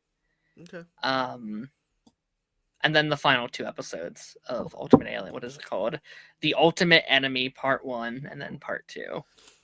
Like my thing is that they call it Dagon, but it's Cthulhu because they're Yeah. referring to it as an old god. Yeah. But I guess copyright wise, they couldn't call it Cthulhu, so they call it Dagon. Yeah. This was brought up several times when I was reacting to these last couple episodes because the idea of Vilgax just like even though he tricks Dagon at the end, it becomes Dagon in a way. The fact Yeah. that he's working under him and treating Dagon like he's basically Siphon to Yeah. it's just like really strange. Um Here's my also other problem too with this whole storyline. Is that Vilgax being a part of it as especially towards the end where he's in it a lot and he's kind of Yeah. like the voice of Dagon, he's kind of like the face of Dagon before we actually see Dagon here. It feels like they were afraid to do Dagon like a storyline with this entity character or whatever, so they had to get Yeah. Vilgax involved to sell it more when I think it actually hurts it Yeah. because Vilgax didn't need to be here. Like I understand episodes prior with the whole like cult or whatever, the Scientology ripoff, whatever. They Yeah. find Dagon, but it's Vilgax in his final squid form, so they mistaken it as Dagon. I understand that was the starting point of this, but I don't think you had to have Vilgax actually be controlled by Dagon and then actually being the Yeah. real villain at the end. It wasn't necessary. I think you could have literally had Dagon be the real threat. Yeah. That's my Yeah. biggest issue. They were trying something. I think it was a little bit too much for me. I was never fully invested into this Dagon story arc, this return to Vilgax. Maybe it's also because I think they kind of, at this point, just for me personally, I know some people like it, they kind of have already ruined Vilgax to me after what they did in Alien 4 Season 3. After they kind of drilled him to the ground again and again and again, and they're doing it again. And, you know, I do think, like, there's some cool stuff here. I like the final, like, 5 minutes of the final episode. I love a lot. I love where it's like, okay, Ben, like, with the sword, about to kill Vilgax. Vilgax trying to, like, corrupt Ben, and Ben's about to, like, fix all of humanity with you know, like, with the sword. And then they flash through, like, all the best moments from the show and stuff. Like, that's cool. And then it ultimately ends with, like, Ben getting the, like, new and improved arm. Like, that stuff is great. I love that stuff a lot. But then, outside of that, I'm just kind of like, eh. I'm like, it's Yeah. okay. It's all right. Yeah. Where are we thinking for a ranking? I'm fine with both being A or B. Like, I don't Okay. think there's strong endings. You are right at the ending of part 2. They have a lot of cool little moments of flashing back, but that doesn't actually help the episode. It just kind of proves, Sure. there's been some great moments of the show up to this point. Right. And yeah, Ben choosing not to kill Vilgax, like that's a choice. But initially Yeah. that was the plan, but then they decided to change it. Yeah, they're fine endings. They're definitely the weakest of the endings that I've seen so far. I've not seen Omniverse's ending, but I think this is the weakest ending you could do for the shows out of the show so far. So yeah, I'm fine with B. I think I don't think they're bad. They're just not really my style, I guess. I don't know. Again, I love the ending itself. Like I've heard people say like if that was the ending to the actual show, the franchise as a whole, it's not a bad ending. Like the actual ending itself, the last 5 minutes. Like I think that's a good final moment. But yeah, no, not a huge Dagon fan. Not my favorite arc. It's down there for me in terms of like the main story arcs. But and to wrap this up, technically not a Ben 10 Ultimate Alien episode, but a Generator X episode. Heroes United, which is connected to the Ultimate era, the Ultimate Alien era of the show. It took place during this era. Yes. Which you recently watched for the first time a couple months ago at this point.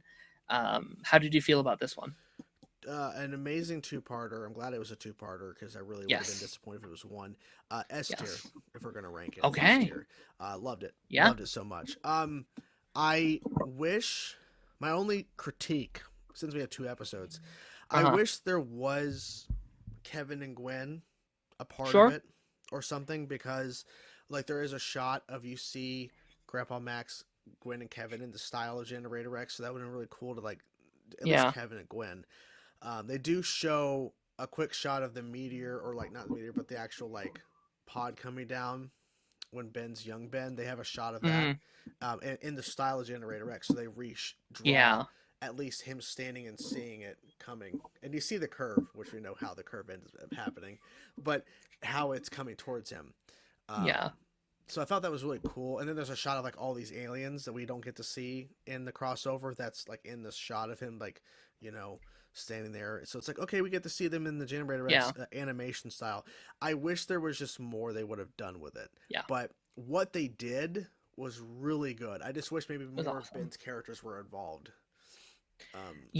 There was like, it felt like there was clearly plans for more. This, I think, was only supposed to be like the start of something, and like I think it would have been like very Arrowverse style, where they kept crossing over, and Generator X was supposed to come on to the main, whatever.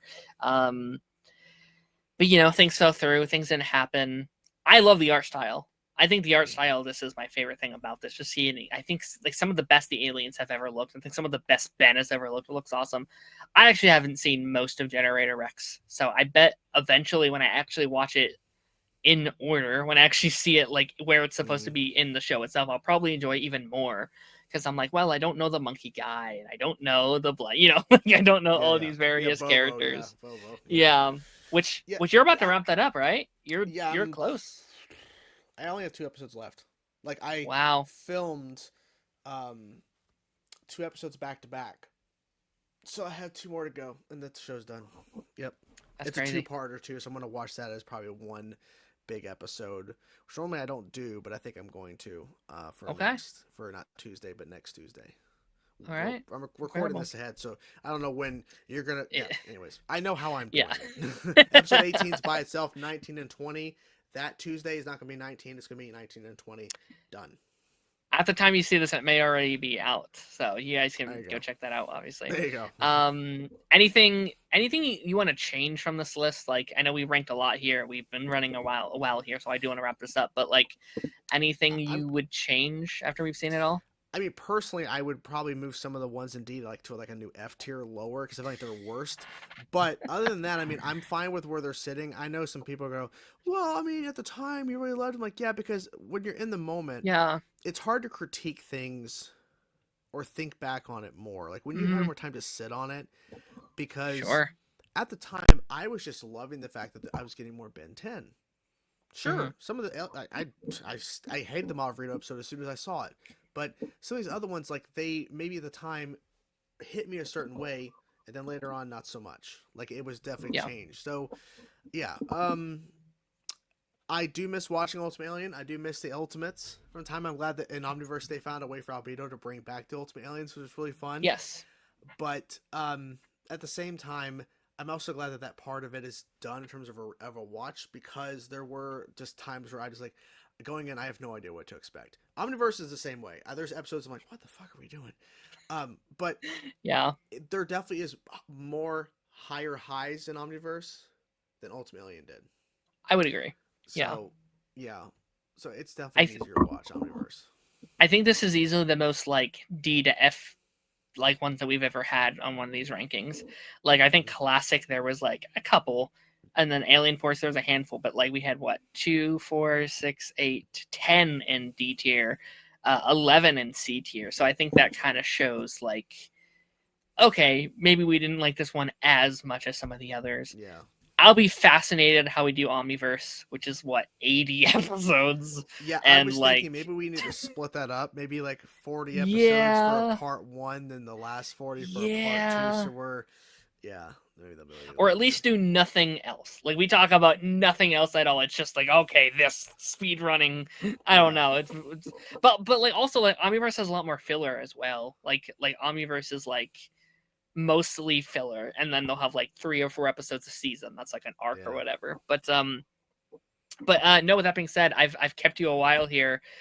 Jordan, thank you so much for joining me today. Yeah. This is an absolute blast as always. For those who don't know you and kind of what you're doing, where can we find you? What you're working on? Anything you want to shout out and promo? Just Chainsaw Reacts everywhere. Council of Creators every Wednesday on my channel. I'm trying to find like more ways and stuff I can do for the channel content wise. Trying to keep up with my weekly stuff and trying to go to Comic-Con next year. We'll see what that. I still have yet to create an account. I have to do that like right now after the stream or this recording here. Because I have not done a create account yet. And literally the opening's tomorrow. So yeah, so just a lot of stuff happening, just trying to get to 100,000, get that plaque. Because once I hit that plaque, I'm not going to worry. I mean, I'll still make content, but I'm not going to worry about it anymore. Like, I'm not going to worry about subs and whatever. As long as I hit that 100,000, I don't care. You did your thing. I just want to hit it. I just want to hit it. I've been doing this for too damn long. I should have hit it years ago. But here I'm still here struggling. So, whatever. So, just keep pushing. That's all you can. You can do. Keep pushing. If you're somehow watching this and you haven't seen his stuff, you can actually watch his reaction to every Ultimate Alien episode that's ever existed, plus the Generator X episode. Not to mention all of Classic, all of Alien Force, and in a couple months' time, all of Ben 10 Omniverse as well. We actually have a playlist on this channel of all the Ben 10 kind of episodes I've done, both on this show and also his show as well. We've done multiple stuff on here on your channel, and then on this channel we've ranked all the Ben 10 classic episodes, all the Alien Force episodes, and then you can also check out the yearly ones we do with our huge Ben 10 group. With Dan and Dez and Ramen and all those guys. We have another one of those coming up in a couple months too, which I'm excited for. And I did a stream at one point in time also ranking all the Ben 10 aliens. I might have to update that someday, but that's on there as well if you want to check that out. And yeah, go check his stuff out. Thanks for watching, everybody. It was a blast as always. We'll be back next week. I think it'll be Thanksgiving will be next week's episode at the time it will be coming out. So look out for that. Got some fun things planned for that. And yeah, without further ado, everybody, I'll see you on the flip side. Bye-bye.